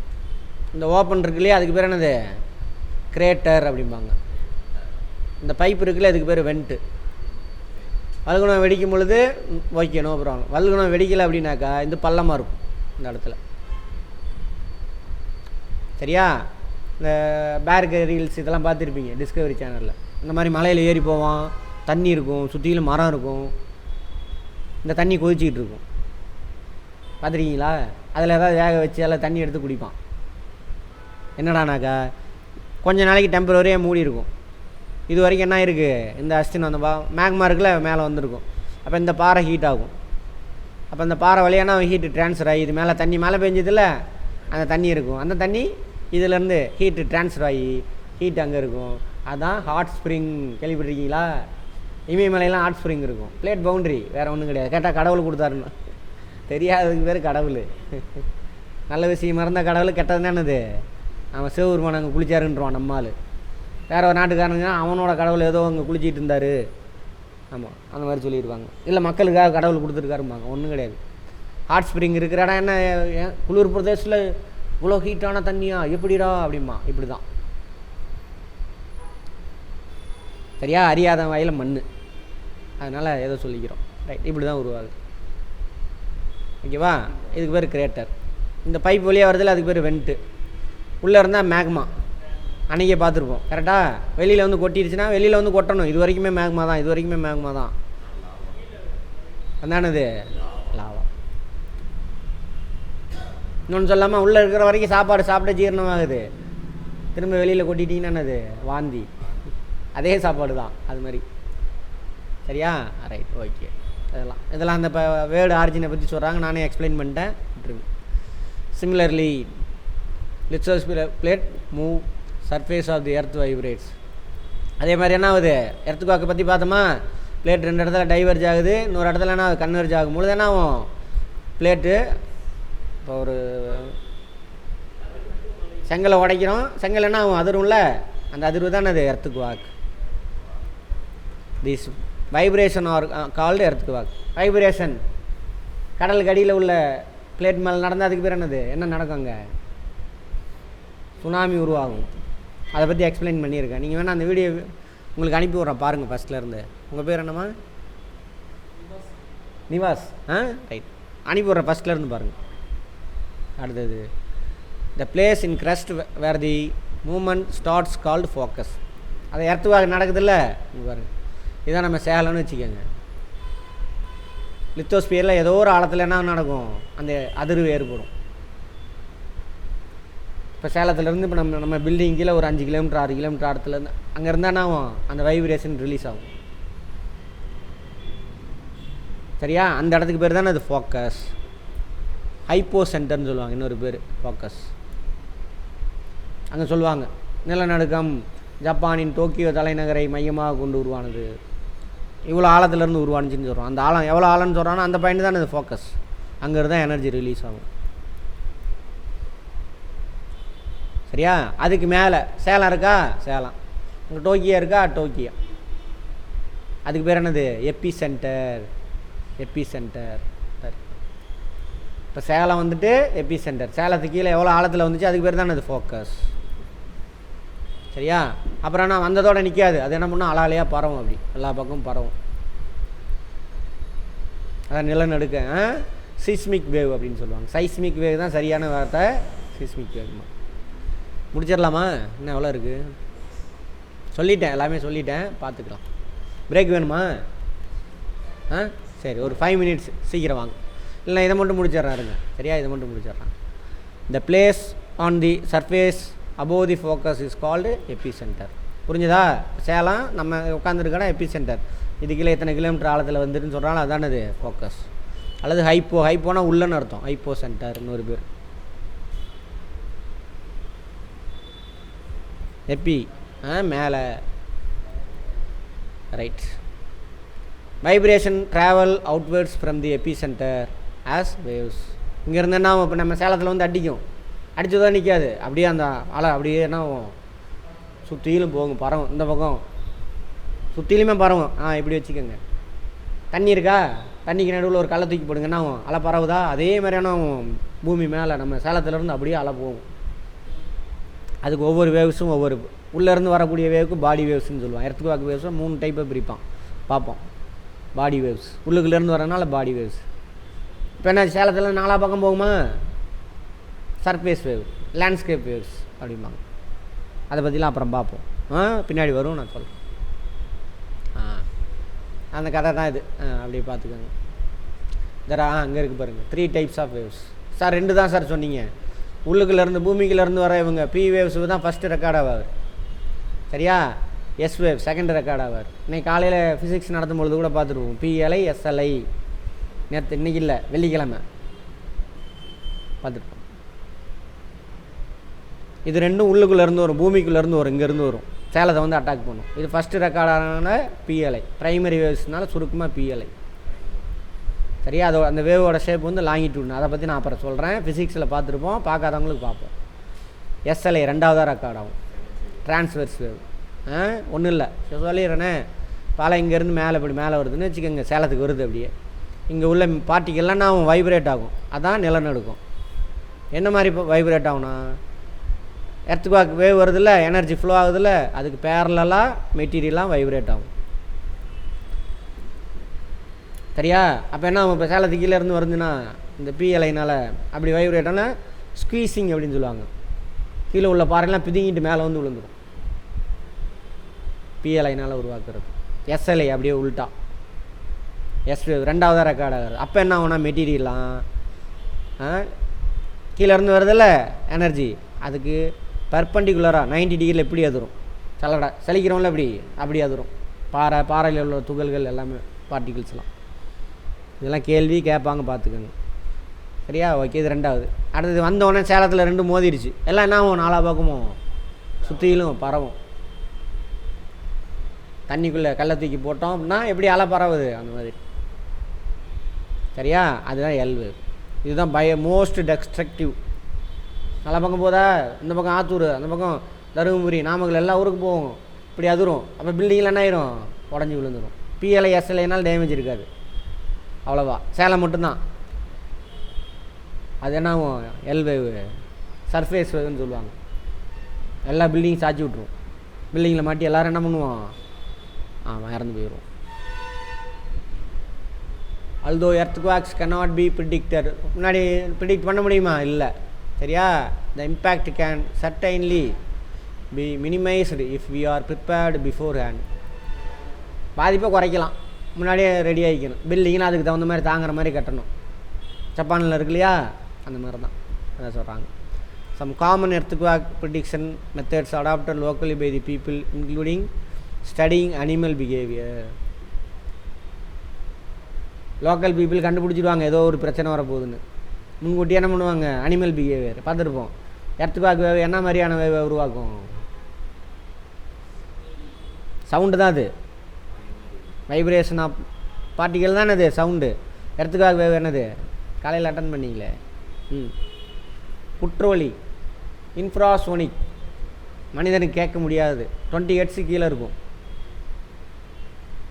பார்த்தோமா, நமக்கு கேட்காது. அப்போ நாய்க்கு என்ன பண்ணும், கேட்டு ஓட ஆரம்பிச்சிடும். சுனாமியில் பாருங்கள், நாய் ஒரு நாய் கட்டி வச்சுருந்த நாயெல்லாம் சாகலை, ஆடு மாடெலாம் கட்டி வச்சதெல்லாம் சாகலை கடற்கரையில். அதுமாதிரி அந்தமான் நிக்கோபாரில் சென்டினியல் தீவு ஒரு ட்ரைபல் பீப்புளும் சாகலை. ஏன்னா ஆடு மாடு அந்த காட்டு விலங்கெல்லாம் ஓடுது தெரிச்சு, ஏதோ ஆபத்து வர போகிறோம் எல்லாம் தெரிச்சு ஓடிட்டான். 2004 வந்துச்சுல சுனாமி, அதை பார்த்து ஓடிட்டான். நம்ம ஆள் தான் என்னது, நாகரிக மனிதன். நம்ம ஃபோனை தான் நம்புவோம், நியூஸை தான் நம்புவோம். ஆடு மாடெலாம் கற்றுச்சாங்க. ஒருத்தன் போய் ஆடு மாடெலாம் அவுத்து விட்டு ஏதோன்னு சொல்லிவிட்டு காப்பாற்றிட்டாங்க. நிறைய இடத்துல அவுத்து உள்ள ஏதோ கற்றுதுறான் அப்படின்னு, அதெல்லாம் செத்து போச்சு. அப்படி விலங்குகளை பார்த்து என்ன பண்ணலாம், அதை போட்டுருக்கான். சரிங்களா. Locally some common earthquake prediction methods adapted by the local people. எப்படி, including studying animal behaviour, fish in the ponds get agitated. இங்கே கூட பார்த்தீங்கன்னா தெரியும், இது லேண்ட்ஸ்லைட் நடந்ததில்ல, என்னாச்சு, ஒரு கிளி கத்திருக்கு பயங்கரமாக. அவன் தூங்கிட்டு இருக்கான் 11 மணி 12 மணி, பயங்கரமாக கத்திருக்கு. என்னடா போய் பார்த்தா வெள்ளம் வீட்டுக்கிட்ட வந்துருச்சு. வெள்ளம்னா அது சேரு அப்படியே அடிச்சுட்டு வருது. அப்படியே அவங்க அப்பா எல்லாத்தையும் கூட்டிகிட்டு ஓடிட்டான். நாய் அது மாதிரி கத்திருக்கு. கிளி வெளியில் நடக்கிறத பார்த்து உள்ளேருந்து கத்திருக்கு. பார்த்துக்கோங்க, அப்சர்வ் பண்ணிங்களா. அதெல்லாம் snakes come to the surface. Earthquake வருதில்ல, ஸ்னேக்கு எலியெலாம் எப்பயுமே எங்கே இருக்கும், ஆமாம் குழியில் பொந்தில் தான் இருக்கும் ஆழம். அது ஏன் என்ன, அது சயின்டிஃபிக்காக அதெல்லாம் பார்ப்போம். அதனால தான் அவங்க ட்ரையான ரீஜனாக பாலைவனத்தில் தான் என்ன இருக்கும், அந்த ஸ்னேக்கு இதெல்லாம் அதிகமாக இருக்கும். சரி, அப்போ என்ன, உள்ள வைப்ரேஷன் வந்தோன்னா அவங்களுக்கு தெரிஞ்சிடும், டக்குன்னு எழுந்திரி வெளியில் ஒடியாரு. என்னடா திடீர்னு ஒரே இடத்துல ஒரு 100 பாம்பு வந்தால் என்ன ஆகும், ஏதோ சம்திங் எஸ்கேப் ஆகிடும். ஓகேவா, அந்த மாதிரி. அதிலேருந்து எர்த்குவாக் கிட்ஸ் பூஜ் 2001 குஜராத்தில் புச் மாகாணத்தில் புச் மாவட்டத்தில் அடிக்கும். ஏகப்பட்ட டேமேஜ். ரைட், அது சும்மா படிச்சுக்கோங்க. The earthquake is measured with the machine. அதை ரெக்கார்ட் பண்ணக்கூடிய மெஷின் சைஸ்மோகிராம் அப்படின்னு சொல்லுவாங்க. பார்க்குறீங்களா, அது சீஸ்மோகிராம்னு படிப்பீங்க தமிழில். அது ஆக்சுவலாக இங்கிலீஷ்காரன் ப்ரொனவுன்ஸ் பண்ணுறது என்னது, சைஸ்மோகிராம்.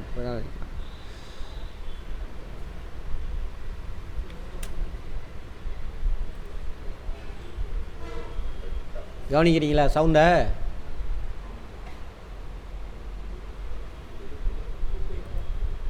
A seismogram is a graph that என்ன சொன்னா, சைஸ்மோகிராம். நம்ம தமிழ் எழுதே சீஸ்மோகிராம் அப்படின்னு சொல்கிறோம், அதை விட்டுருங்க. ரைட்,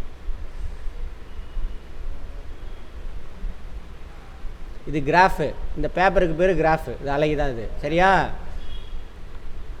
இப்போ கிராஃப்லாம் தேவையில்லை, இதான் மெஷின். அப்போல்லாம் வந்துட்டு ஒரு இது மாதிரி ஊசி மாதிரி தொங்க விட்டு கீழே பேப்பர் அப்படியே சுற்றிக்கிட்டே இருக்கும். இசிஜி இருக்குல்ல, அது மாதிரி அதை ரெக்கார்ட் பண்ணும். இப்போ இசிஜி மாதிரி என்ன ஆயிடுச்சு, அங்கங்கே கலெக்டரேட்டில் இருக்கும், அதை ரெக்கார்ட் பண்ணிக்கும். இந்த இடத்துல பூமி ஆச்சுன்னா என்ன ஆகும், அப்படி இசிஜி மாதிரி. ஓகேவா, இதுதான் ப்ரைமரி வேவு, இது செகண்டரி வேவு. அந்த மாதிரி அந்த மாதிரி ரெண்டாவது ரெக்கார்ட் ஆகிறது செகண்டரி. இது ப்ரைமரி வேவ், செகண்டரி வேவ் எப்படி வேணாலும் வச்சுக்கோங்க. அப்புறம் மூணாவது வந்துட்டு சர்ஃபேஸ் வேவ். இந்த மாதிரி. அப்போ இது எவ்வளோ லென்த் இருக்குது அப்படின்னு அளக்கிறதுக்கு ஒரு ஸ்கேல் பயன்படுத்துவாங்க. அந்த ஸ்கேலுக்கு பேர் தான் அது ரிக்டர் ஸ்கேல். ரெண்டையும் கன்ஃபியூஸ் பண்ணிக்குவோம், ரெண்டையும் கொடுத்துருப்போம் ஆப்ஷனில். இது எவ்வளோ ஆம்ப்ளிடியூட் அதிகமாக இருந்ததுன்னா அங்கே அதிகமாக எனர்ஜி ரிலீஸ் ஆகிருக்குன்னு அர்த்தம். ஆம்ப்ளிடியூட்னா அர்த்தம் ஃபிசிக்ஸில் பார்த்துருப்போம். சென்டர்லேருந்து எவ்வளவு க்ரஸ்ட்டு, அது சென்டர்லேருந்து எவ்வளோ ட்ரக்கு போயிருக்கு, அதான் வந்து என்னது ஆம்ப்ளிடியூட். இந்த ஆம்ப்ளிடியூட் எவ்வளோ இருக்குது, அப்போ அது பெரிய ரொம்ப நீளமாக போயிருந்தா என்ன ஆகும், அதிகமான எனர்ஜி ரிலீஸ் ஆகிருக்கு, டேமேஜ் அதிகமாக இருக்கும்.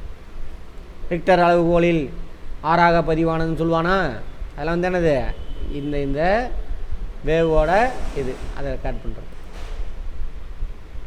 The magnitude of the earthquake is measured on the Richter scale. புரியுதா? சீஸ்மோகிராமுங்கிறது அந்த மெஷின் ரெக்கார்ட் பண்ணுறது. மேக்னிடியூடு எந்த அளவுக்கு இருக்குது, right. And earthquake 2 or less can be felt only little.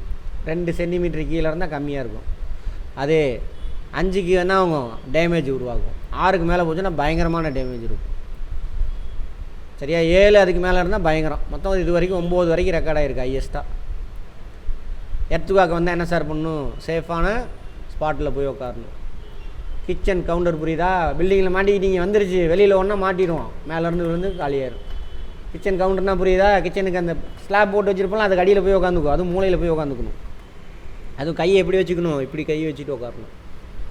அதான் சொல்கிறாங்க, ஸ்டே அவே ஃப்ரம் ஃபயர், நெருப்பு பிடிக்கிற இடம். அதேமாதிரி ஈபி லைன்லாம் இருக்குல்ல, அது பக்கத்துலலாம் இருக்கக்கூடாது. சின்மீஸு அந்த மாதிரி இடத்துலலாம் இருக்கக்கூடாது. கண்ணாடி இருக்கிற இடத்துலலாம் இருக்கக்கூடாது. அடுத்தது be prepared, spread awareness amongst. நம்ம ஊரில் தேவையில்லை, ஜப்பானுக்கு தெரியும், ஜப்பானுக்காரனுக்கு தெரியும் எர்த்குவாக் வருதுன்னா என்ன பண்ணுவான், எல்லாம் ரோட்டுக்கு ஓடி வந்துடுவான். முடியலாம் இந்த மாதிரி அங்கங்கே உட்காந்துக்குவானுங்க. நம்ம ஊரில் வந்தால் என்ன பண்ணுறதுனே தெரியாது எவனுக்கும். சரியா, நாய் கடித்தாவே என்ன பண்ணுன்னு தெரிய மாட்டாங்க. ஃபஸ்ட்டு சொல்கிறேன், ஒரு அம்மாக்கிட்ட போய் அம்மா அதை சோப் போட்டு முதல்ல கழுவுமா அப்படின்னாக்கா, இல்லை யார் வீட்டு நாய் கடிச்சதோ அந்த அம்மா அவங்க வீட்டு விளக்கமாற்ற எடுத்துகிட்டு வந்து தண்ணி ஊற்றி அடிக்கணும் அப்படிங்குது.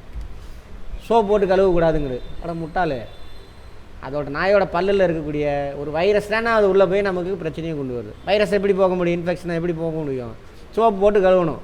அதான் யார், சானிடைசர். கேட்கல, சரி கூட்டிகிட்டு போகணுன்னு விட்டேன். சேலத்தில் நடக்குது, கிராமத்தில் கிடையாது, இல்லை உங்கள் ஏரியாவில் ஜங்ஷன் ஏரியாவில் தான். ஆமாம், அது மாதிரி இருக்கும். என்ன பண்ணுறது, அதுவே தெரிய மாட்டேங்குது. அப்போ இதெல்லாம் என்ன பண்ணணும், நம்ம படிக்கணும், புக்கில் அங்கங்கே படித்து தெரிஞ்சுக்கணும். அதை அவேர்னஸ் க்ரியேட் பண்ணுன்னு சொல்கிறான். ஆக்டிவிட்டியாக ஓகே, ரைட், இதெல்லாம் ஓகே விட்டுருங்க. மேஜர் லேண்ட் ஃபார்ம்ஸ் அப்படியே நடத்திட்டா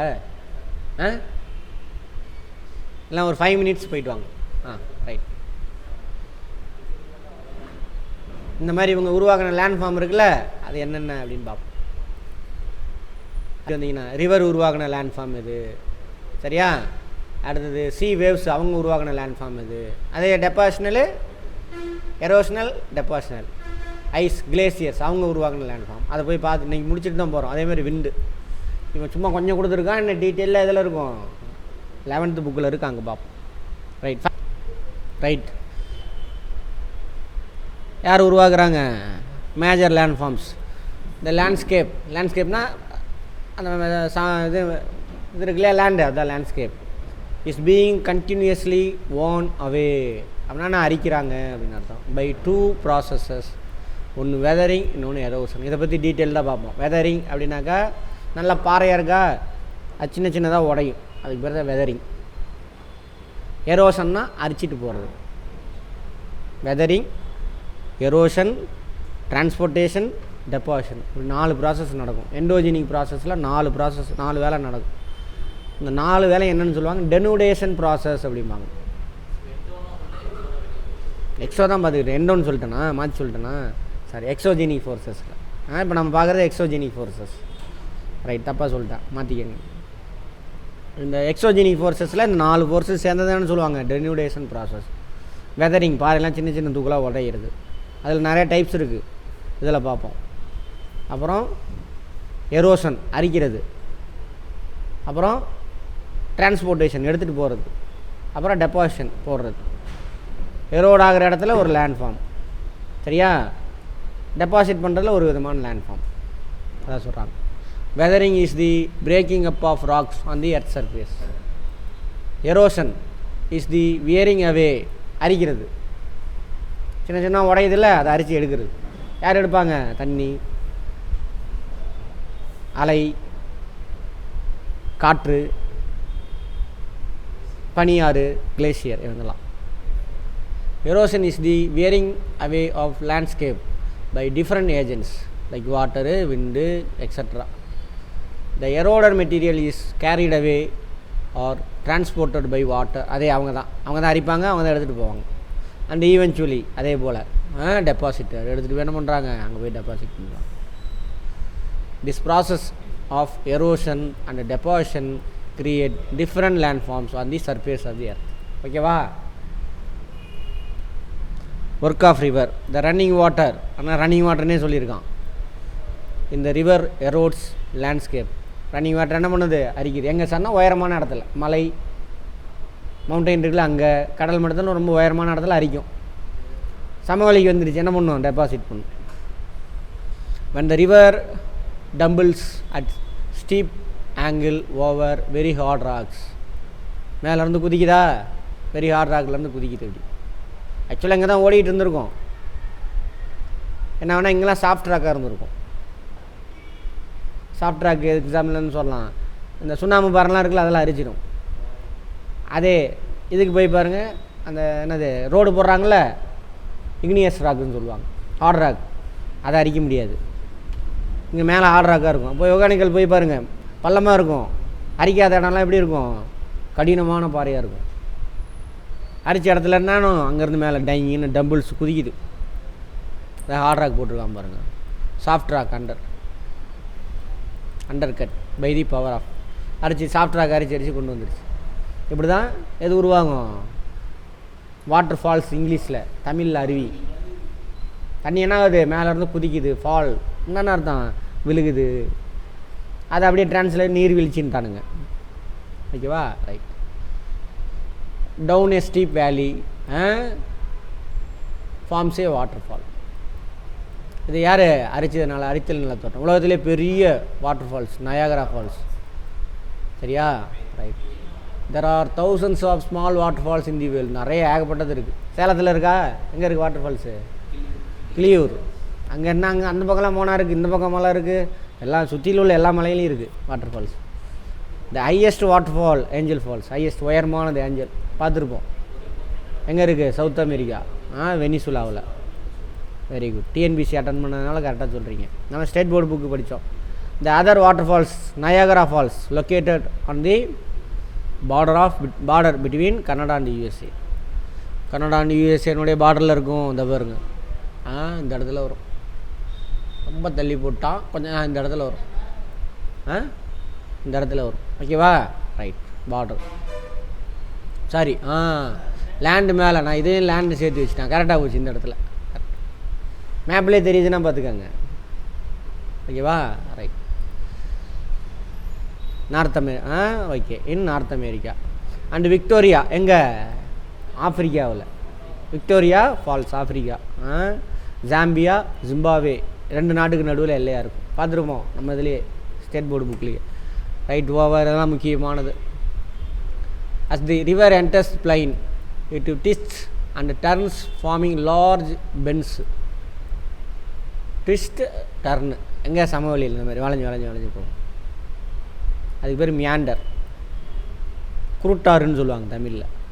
சரியா, இந்த meander over the period of time நிறைய வெள்ளம் வரும்பொழுது அடிச்சுட்டு இப்படி போயிடும். அப்போ இது தனியாக ஃபார்ம் ஆயிரும். இதுக்கு பேர் என்னது, ஆக்ஸ்போ லேக். ஆக்ஸ்போ மாதிரியே இருக்கா, இது ஒரு காலத்தில் இப்படி தான், இப்படி ஓடிட்டு இருந்திருக்கும். இது கட் ஆயிடுச்சு, மண் டெபாசிட் பண்ணி தனியாக போயிடுச்சு, ஏரியா ஃபார்ம் ஆச்சு. Oxbow lake. ஆக்ஸ்போன்னா என்ன அர்த்தம், குதிரையினுடைய பாதமாக இருக்கா, அது மாதிரி. Due to continuous erosion and deposition along the sides of meander. Meander வளைஞ்சு போகிறதுக்கு மியாண்டர். கண்டினியூஸ் எரோஷன், இப்படி ஓடிட்டு இருந்துச்சு, அரிச்சிட்டு அப்புறம் அந்த அரிச்சதை என்ன பண்ணணும், இந்த பக்கம் டெபாசிட் பண்ணணும். Meander, the ends of meander loop comes closer to the closer and closer. Ends of the meander, இந்த எண்டு அப்படியே ஓட்டிகிட்டே வரும். இந்த இடம் வச்சுக்கோங்களே, இந்த இடத்த வச்சுக்கோங்க, அப்படியே டெபாசிட் ஆகிட்டே வருது. சடனாக என்ன ஆகும், இது டெபாசிட் ஆகிட்டே இருக்குது, இது ஒட்டிக்கிட்டே வரும். அப்போ நேராக போக ஆரம்பிச்சிடும். இது தனியாக லேக்காக மாறிடுச்சு. In due course of time, meander loop cuts off from the river and forms a cut-off lake, also called as oxbow. இங்கே பாருங்க, இப்படி இருக்கா, டெபாசிட் ஆகிட்டே இருக்கா, இது கட் ஆகிட்டே வரும், கட் ஆகி நேராக ஓட ஆரம்பிச்சோம். இது தனியாக லேக், அது அப்படி ஃபார்ம் ஆனது அந்த lakh. At times the river overflows நான் கரையை தாண்டி ஓடும். கரையை தாண்டி போகும்பொழுது தண்ணியெலாம் நிற்கும் கொஞ்சம் நேரம். அப்போ கொண்டு வந்த மண்ணெல்லாம் என்ன பண்ணும், சைடில் டெபாசிட் பண்ணும். அதான் ஃப்ளட் பிளைன். இந்த இடத்துலலாம் ஆற்றங்கரை ஓரத்தில் இருக்கக்கூடியதெல்லாம் இந்த ஃப்ளட் பிளைன். கேஞ்சட்டிக் பிளைன் ஃபுல்லாகவே என்னது ஃப்ளட் பிளைன் தான் இருக்கும். ஏகப்பட்ட தண்ணி வந்து சுற்றிலும் போய் நின்று டெபாசிட் பண்ணிடும். இப்போ புது மண்ணா அது நிறையா மினரல்ஸ் இருக்கும், அதான் வளமான மண் கேஞ்சட்டிக் பிளைன். வருஷம் ஃபுல்லாக சைன் செஞ்சிட்டே இருப்பாங்க. Oxbow lake. At times the river overflows its பேங்க்ஸ்னால் கரை. This leads to the flooding of the neighbouring areas. பக்கத்து ஏரியாலாம் அந்த வெள்ளம் பூந்துடும். ஆஸ் இட் ஃப்ளட்ஸ், வெள்ளம் பூந்துருச்சா கொஞ்ச நேரம் தண்ணி ஓடுற வரைக்கும் ஓடிக்கிட்டு இருக்கும், அதெல்லாம் நின்றுக்கிட்டே இருக்கும். அதான் சொல்கிறாங்க. As it floods it deposits. வெள்ளம் பூந்துருச்சா அங்கே என்ன பண்ணும்? Deposits layers of soil and other materials call sediments. இது டெபாசிட் பண்ண மெட்டீரியல் தான் அந்த செடிமெண்ட். இந்த செடிமெண்ட்லாம் ஓவர் த பீரியட் என்ன ஆயிரும்? பாறையாக மாறும். அது பேர் தான் இந்த செடிமெண்ட். இது பார்ப்போம். This leads to formation of fertile flood plain. ஃபெர்டைலான அது வளமான வெள்ளச்சமவெளி தமிழில். The raised banks are call levees. அங்கங்கே மணல் திட்டு இருக்கும், அதை வந்து லெவிஸ்ன்னு சொல்லுவாங்க. இந்த லெவிஸ் தான் ஆற்றுக்கு இயற்கையான கரையாமையும். As the river approaches the sea the speed of the flowing water decreases. கடற்கரைக்கிட்ட போக போக என்ன ஆயிரும்? ஸ்லோப் கம்மியாயிரும். இப்போ வேகம் என்ன ஆயிரும்? குறைஞ்சிரும். ஸ்லோப் அதிகமாக இருக்கிற ஆறு மலை பீடபூமியில் வேகம் அதிகமாக இருக்கும், மேலேருந்து கீழே கூட்டுது. சமவெளிக்கு எந்திரிச்சு வேகம் குறைஞ்சிரும். இன்னும் போயிடுச்சு கடலில் போகுது, அப்போ என்ன இருக்கும்? ஸ்லோப் இன்னும் கம்மியாயிரும், அப்போ இன்னும் மெதுவாக போகும். அந்த ஏரியாலாம் போய் பார்த்தீங்கன்னா தண்ணி ஓடுதா இல்லையானே தெரியாது. நம்ம சேலத்துக்கிட்ட மேட்டூர் அங்கெல்லாம் தண்ணி ஓடுறது வேகமாக ஓடுறது தெரியும். நீ தஞ்சாவூர் பக்கம் போய் பாருங்கள், நின்றுக்கங்க, தண்ணி ஓடுதா இல்லையானே தெரியாது. ஏன்னா ஸ்லோப்பு கம்மி, ஆனால் தண்ணி ஓடிட்டு தான் இருக்குது. ஏதாவது இலையே தூக்கி போடு, அப்போ தான் ஓடுறதே தெரியும். ஆமாவா? அப்போ என்ன பண்ணும்? அங்கே எல்லாமே டெபாசிட் பண்ணும். அங்கே போகிறது புரிஞ்சுக்கணும். புரிஞ்சிங்கன்னா படிப்பு அவ்வளோ அற்புதம். நம்ம மனப்பாடம் பண்ணுறது தான் பிரச்சனையே. வார்த்தையை மொட்டையை எத்தனையோ மனப்பாடம் பண்ண முடியும்? நம்ம மூளை வந்து வார்த்தையை மனப்பாடம் பண்ணுறதுக்கான மூளை கிடையாது. படங்களை தான் ரெக்கார்ட் பண்ணும். நம்ம தேவைக்காக வார்த்தைகள் உருவாக்கணும். வெறும் வார்த்தையை மட்டும் ரெக்கார்ட் பண்ணால் வேலைக்கு ஆகாது. அப்போ வார்த்தையை சென்டென்ஸை படிக்க என்ன பண்ணுங்க? அந்த வார்த்தைக்கான படத்தை உருவாக்குனீங்கன்னா அது நிற்கும், அப்படியே மனசில் நிற்கும், மறக்காது. அதான் மனப்பாடம் செய்ய மனப்படம். சரியா? Right. Fine the name of right. Okay. River begins to break up into number of streams. நிறைய பிரிஞ்சு போகும். பிரைடட் சேனல்னு சொல்லுவாங்க. சரியா? ரைட். Call distributors. மெயின் ஆற்றுலேருந்து இன்னொரு ரிவர் பிரிஞ்சு போனால் அதுக்கு பேர் டிஸ்ட்ரிபியூட்டர்ஸ். மெயின் ஆறு இன்னொரு ஆறு வந்து சேருது, அது ட்ரிபியூட்டரி. இப்போது காவேரி, பவானி. காவேரி வந்து மெயின் ரிவர். பவானி, நொய்யல், திருமணி முத்தாறு இதெல்லாம் வந்து என்னது? ட்ரிபியூட்டரிஸ். ட்ரிபியூட் பண்ணுது, கொடுக்குறாங்க. துணையாறு அதுலேருந்து பிரிஞ்சு போகிறது. கொள்ளிடம், லொட்டு லொசுக்கெல்லாம் இருக்குல்ல, அதெல்லாம் தான் வந்து கிளையாறு. தண்ணி அதிலேருந்து எடுத்துகிட்டு போவாங்க. இங்கிலீஷில் வந்து distributories. The river becomes so slow that it begins to deposit of its load. அதை எடுத்துகிட்டு வந்த லோடெல்லாம் என்ன பண்ணுது? டெபாசிட் பண்ணுது.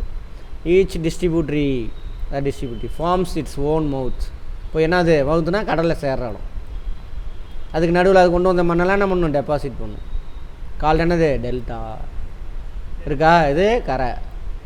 அது வந்து பாருங்கள் லேண்டு. இப்படி தான் உருவானது. இது அதேமாதிரி பாலாறு சேர்கிற இடத்துல இருக்கும் டெல்டா. இது வந்து என்னது? Kaveri delta. Work of sea waves. கடலை அலை என்ன ஆகுது? போய் டங்குன்னு அடிக்கும். அப்போ பாறை என்ன பண்ணும்? கரைக்கும். கரைச்சி இந்த மாதிரி இங்கே பாருங்கள் கொஞ்சம் கொஞ்சமாக அரைக்கும். கேவ் அப்படி உள்ளே போயிட்டு ரிட்டன் வந்துடலாம். இன்னும் கொஞ்சமாக அடித்து என்ன பண்ணும்? அந்த பக்கம் ஓட்டையை போட்டுரும். இதுக்கு பேர் என்னது? ஆர்ச். இன்னும் கொஞ்சமாக அடித்து என்ன பண்ணும்? மேலே உள்ளலாம் கீழே விழுந்துடும். இந்த மாதிரி ஸ்டேக். இது இன்னும் சின்னதாக கரைஞ்சி சின்னதாகிடும். இதெல்லாம் erosional land form of sea waves. The erosion and deposition of the sea waves gives rise to coastal landforms. ஓகேவா? sea waves continuously strike at the rocks. கண்டினியூஸாக அது அலை அடிச்சுக்கிட்டே இருக்கும். அலை வந்து ஆற்றல் தானே. Cracks develop. விரிசல் உருவாகுது. Over time they become larger and wider. Crack என்ன ஆகும்? பெருசாகவும் அகலமாகவும் மாறும். அப்போ உடஞ்சி விழுகும். thus hollow like caves are formed on the rocks. ஹாலோன்னா அர்த்தம் பொந்து. அதுக்கு பேர் sea caves. they are called sea caves. as these cavities, பொந்துன்னு அர்த்தம். வாயை கேவிட்டின்னு தானே சொல்லுவாங்க, மவுத் cavity. become bigger and become bigger, only the roof of the caves remain. மேலே மட்டும் இருக்கும். அடிச்சுட்டு என்ன ஆயிடுச்சு, அந்த பக்கம் வரைக்கும் போயிடுச்சு மவுத். ஓகேவா, ரைட். அடுத்தது thus forming sea arches. இதுக்கு பேர் என்னது, ஆர்ச். ஆர்ச் மாதிரி இருக்கா, அந்த வழியாக போகணும், இந்த பக்கம் புந்து அந்த பக்கம் போயிடலாம். further erosion breaks the roof and only wall are left. ரூஃபையும் அடித்து உடச்சிருச்சு, wall are left. stack சரியா, அல்லது பில்லர், எப்படி வேணாலும் சொல்லலாம். the steep rocky coast rising almost vertically above sea water called sea cliff. இந்த இடம் இருக்கு இல்லையா, sea cliff. இங்கே போய் நின்றுலாம் பார்க்கலாம், மேற்கு கடற்கரையில் இருக்கும். கேரளா அங்கெல்லாம் இருக்குல்ல, sea cliff அதிகமாக இருக்கும். the sea waves deposit sediments along the shores called என்னது, beaches. சென்னையில் கொட்டி வச்சுருக்கா, சென்னை கடலூர்லாம் இருக்கா, பீச் இருக்கா. கடலூரில் பீச் பேர் என்னது, silver beach. Right. Work of ice. Ice எங்கே இருக்கும், உயரமான மவுண்டெயின்ஸில். ஏன்னா கடல் மட்டத்துலேருந்து மேலே போக என்ன ஆகும், டெம்பரேச்சர் குறையும், பார்க்க போகிறோம், அதெல்லாம் தெரிஞ்சுக்க போகிறோம். அதனால தான் இமயமலை என்ன இருக்குது, ஹிமாலயா, மவுண்ட் ஆஃப் ஐஸ், அதான் ஹிமாலயாவுக்கான அர்த்தம். இமயமலை உயரமாக இருக்குது. எத்தனை அடி இருக்குது, 8848 அடி. 48 8 8 4 வெட்டு வச்சோம்னா அதான் மீட்ரு. 8848 அடி இல்லை, மீட்டர் ஹைட்டு. அவ்வளோ ஹைட்டாக இருக்கனால அங்கே என்ன இருக்கும், ஹீட்டு கம்மியாக இருக்கும். அங்கே உள்ள அச்சுட்டுவ மலைகள் என்ன ஆயிரும், ஃப்ரீஸ் ஆயிரும். ஹீட்டு தானே பண்ணும் ஒரு பொருளை, திடமாவா திரவமாக வாயுவாக மாற்றுறதே அது ஹீட்டு தான். ஹீட்டு குறைஞ்சிட்டே போச்சுனாக்கா திடப்பொருளாக மாறிடும். ஹீட் அதிகமாகிட்டே போனால் என்ன ஆயிரும், அதான் மேலே இருக்கும்போது ஐஸ் கட்டியாரு, கீழே வர வர வர என்னாகும், வெப்பம் அதிகமாகும், லிக்யூடாக மாறும். கங்கை ஆறு எங்கே உருவாகுது, இமயமலையில். கங்கோத்ரி அப்படின்ற கிளேசியர். கிளேசியர்னால் ஒன்றும் கிடையாது, ஆறு அப்படியே மேலேருந்து சரிஞ்சிட்டே வரும். அங்கே பாருங்கள், சரிஞ்சிட்டே வருதா, பிடிங்கி எடுத்துகிட்டு வரும். பிடிங்கிட்டு தான் பாருங்கள், இந்த மாதிரிலாம் பீக்காலாம் உருவாக்கி விட்டுரும். உடனே நம்மளால் அங்கே லைட்டாக அந்த சூரிய ஒளி ஸ்லாண்டிங்காக போய் விழுவாங்க. அப்போ என்ன, நம்ம ஊரில் சாயந்தரத்தில் இருக்குல்ல, ரெட் கலரில் வேவ் லென்த் அதிகமாக இருக்கக்கூடிய ரெட்டு ஆரஞ்செலாம் வெளிப்படும். அப்போ தகன்னு மின்னும் மஞ்சளாக. சிவன் வந்துட்டான்ட்டாங்க. சிவன் வரல, யாரும் வரல. இந்த மாதிரி இடம் என்னது, அது பேர் என்னது, அந்த மலைக்கு பேர் கைலாஷ்.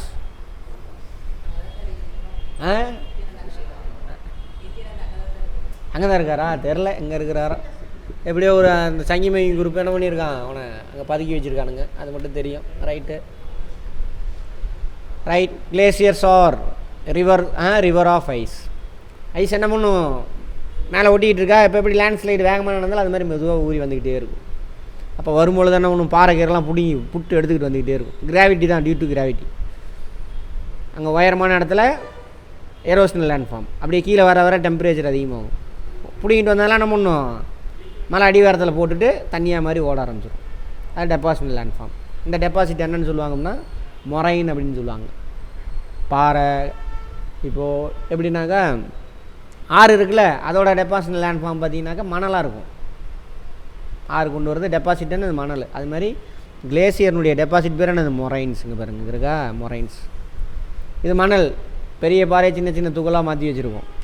அதில் பாறையிலேருந்து களிமண்லேருந்து எல்லாமே இருக்கும். இதில் இந்த கிளேசியர் கொண்டு வந்த deposit landform. Glaciers are river of ice which இதுவும் erode the landscape bulldozing soil and stones by புல்டோசிங்.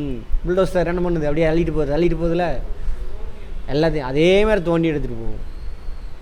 யார், கிளேசியர் பிடிங்கி எடுத்துகிட்டு போயிடும். And stones to expose the solid rocks below. அது இருக்கிற மேலே மணல் கிணல் எல்லாத்தையும் நம்ம புட்டிங்கி எடுத்துகிட்டு போயிடும். பாறைக்கிறலாம் அடியில் உள்ள பேரண்ட் ராக் தெரியும், முழுகாத மலை மட்டும் தெரியும். இதான் சொல்கிறாங்க. Glaciers carve out deep Hallows. பள்ளமாக அந்த மாதிரி இதெல்லாம் சமமாக தான் இருந்திருக்கும். இப்படி பள்ளமாக பேத்தி அடிச்சு யூ வடிவ பள்ளத்தாக்கு.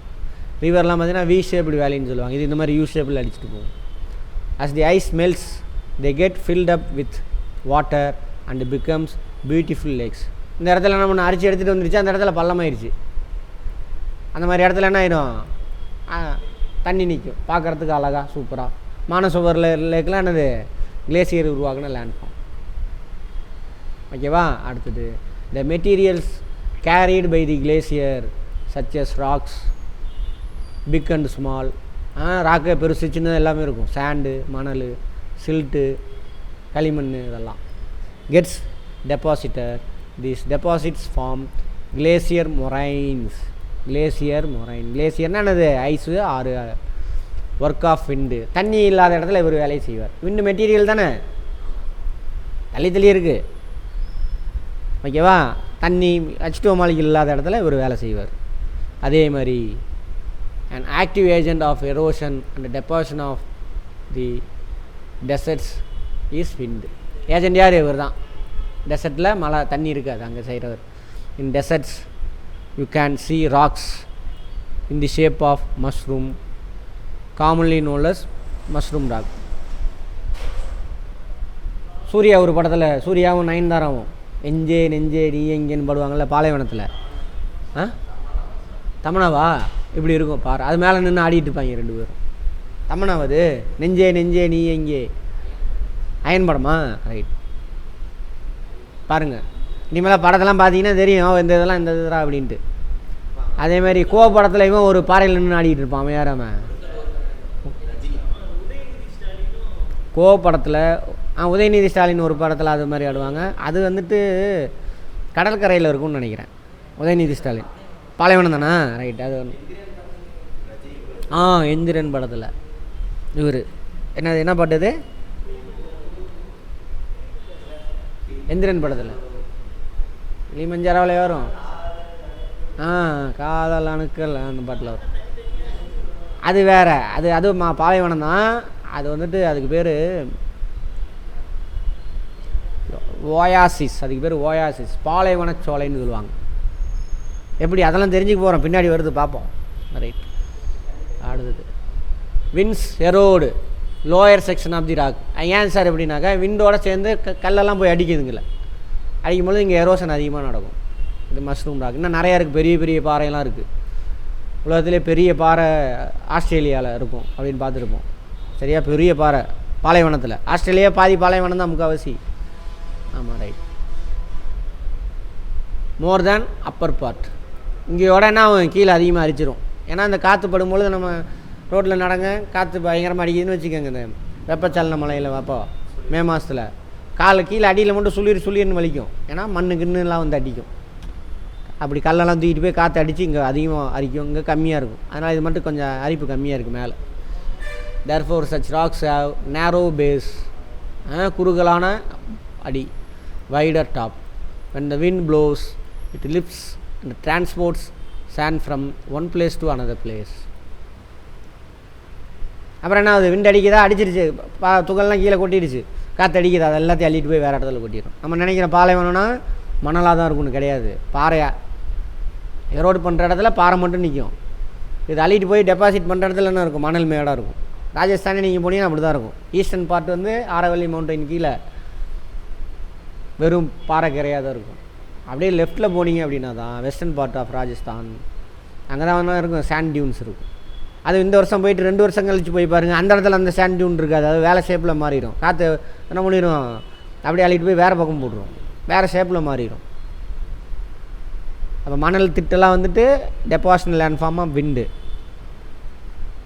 எரோஷனல் லேண்ட்ஃபார்ம் என்ன, அந்த பாறைங்க வித்தியாசமான ஷேப்பில் இருக்கும். சரியா, அவ்வளோதான். கதையை மட்டும் புரிஞ்சிங்கன்னா, இந்த கதையை நீ புரிஞ்சு போயிட்டு தான் முடிஞ்சு போச்சு யூபிஎஸ்சிலாம்.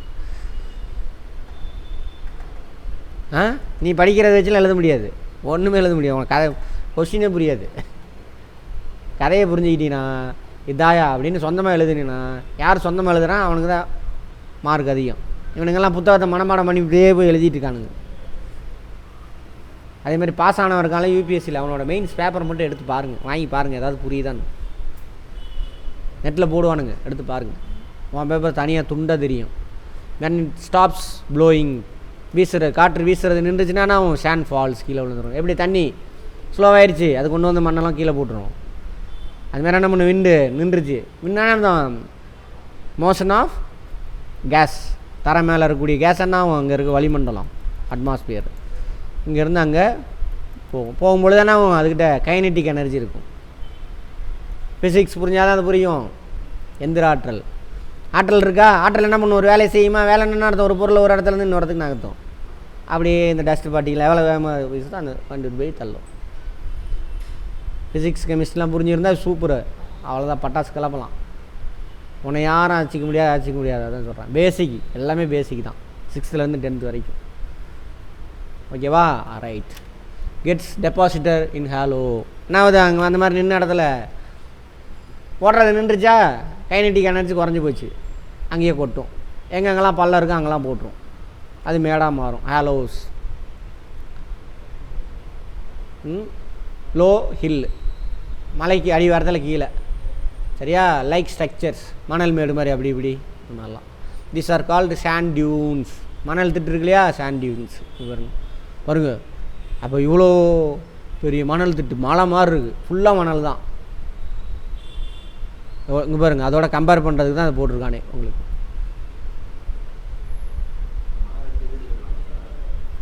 அது மணலோட தன்மையை பொறுத்து இருக்குது. ஒரு சில மணல்லாம் இங்கே இருக்கிற மணல்லாம் எடுத்து யூஸ் பண்ண முடியாது. ஏன்னா அதில் உப்பு அதிகமாக இருக்கும். ஆமாம், அதனால் கட்ட முடியாது. when the grains of sand are very fine and light, ரொம்ப டஸ்ட்டு சின்னதாக இருந்ததுன்னு வச்சுக்கோங்க, அது காற்றுல அப்படியே அடிச்சுட்டு போய் விழுகும். இப்போ பார்த்தீங்களா, காற்றுல அடிச்சுட்டு வந்தால் என்ன, அதுக்கு இந்த டேபிள் இதெல்லாம் இதாக இருக்குது. பக்கத்தில் பாலைவனன்றது தான் என்ன ஆகும், இன்னும் நிறையா டஸ்ட்டாக இருக்கும். இப்போ 2 நாள் ரோட்டை நோண்டிக்கிட்டு இருக்கானுங்க, அதிகமாக இருக்குது. பாலைவனமாக இருந்தால் என்ன ஆகும், இன்னும் அதிகமாக இருக்கும். The wind can carry it over very long distance when such sand is deposited in large areas. பெரிய ஏரியாவில், அதுக்கு பேர் லோயஸ். இப்போது கோபி டெசர்ட் இருக்குது சீனாவில், அங்கேருந்து வீசுகிற மணல் தான் சீனாவில் வடமேற்கு சீனா ஃபுல்லாக பரவி இருக்கும். அங்கேருந்து உருவாகிற ஆறு தான் என்னது, மஞ்சள் ஆறு. ஏன்னா அந்த மணல் தண்ணியில் கலந்தால் எப்படி இருக்கும், மஞ்சளாக தானே இருக்கும். அங்கேருந்தான் உருவாகுது. ஸோ அந்த தண்ணி எப்படி இருக்குது, மஞ்சளாக இருக்குது. ஸோ அதான் மஞ்சள் ஆறு. ஹுவாங்கோவா ரிவர், ஹுவாங்கோவா ஏதோ ஒன்று பார்த்துக்கங்க. அந்த லோயாஸ் அங்கே அதிகம். லார்ஜ் டெபாசிட்ஸ் ஆஃப் லோயாஸ் அங்கே பாருங்கள், உலகத்திலே பெருசு தான், சீனாவில் தான் இருக்குது. இதிலே கொடுத்துருக்கான். என்னது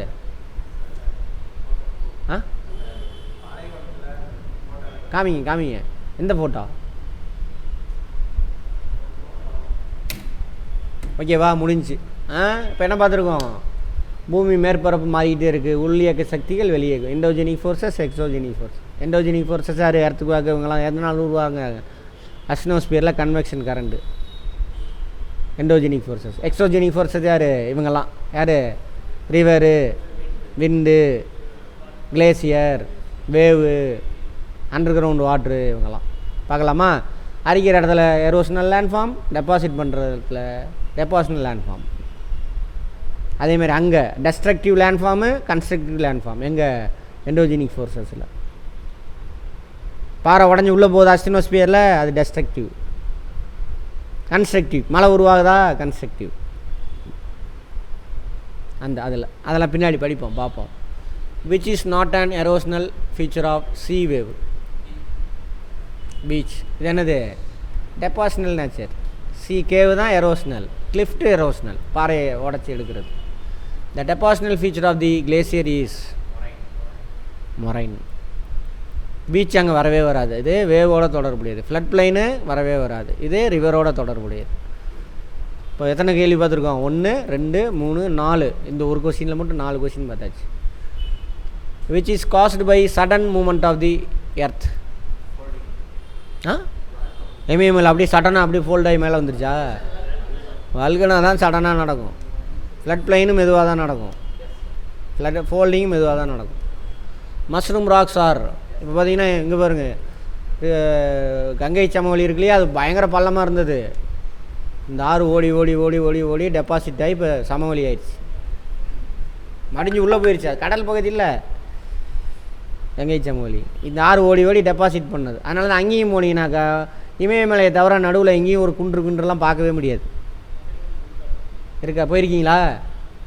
எங்கே போனீங்க, காசிக்கு போனீங்களா இல்லையா? ஹரித்வார்னா அது மேலே, மலை மேலே. அது நீங்கள் போகிற வழியில் பாருங்க, இது டெல்லி கூட முகடு தான், இன்னும் இந்த பக்கம் ஆக்ரா இந்த ஏரியாலாம் பாருங்கள் மவுண்டெயினே இருக்காது. ஆமாம், ஆகாபாத்தெலாம் இருக்கவே இருக்காது. Mushroom rocks are found in எங்கே டெசர்ட்லேயும் இருக்கும், அது பீச்சு ஓரத்துலேயும் இருக்கும் mushroom rock. Expo lakhs are found in river வேலிஸ், ஆற்று சமவெளி, ஆறு ஓடிக்கிட்டு இருக்கக்கூடிய சமவெளி ரிவர் வேலி தான். கங்கையெல்லாம் ஆற்று சமவெளி தான். மேட்ச் பண்ணுங்க அதை. Glacier river of ice, very good. Meanders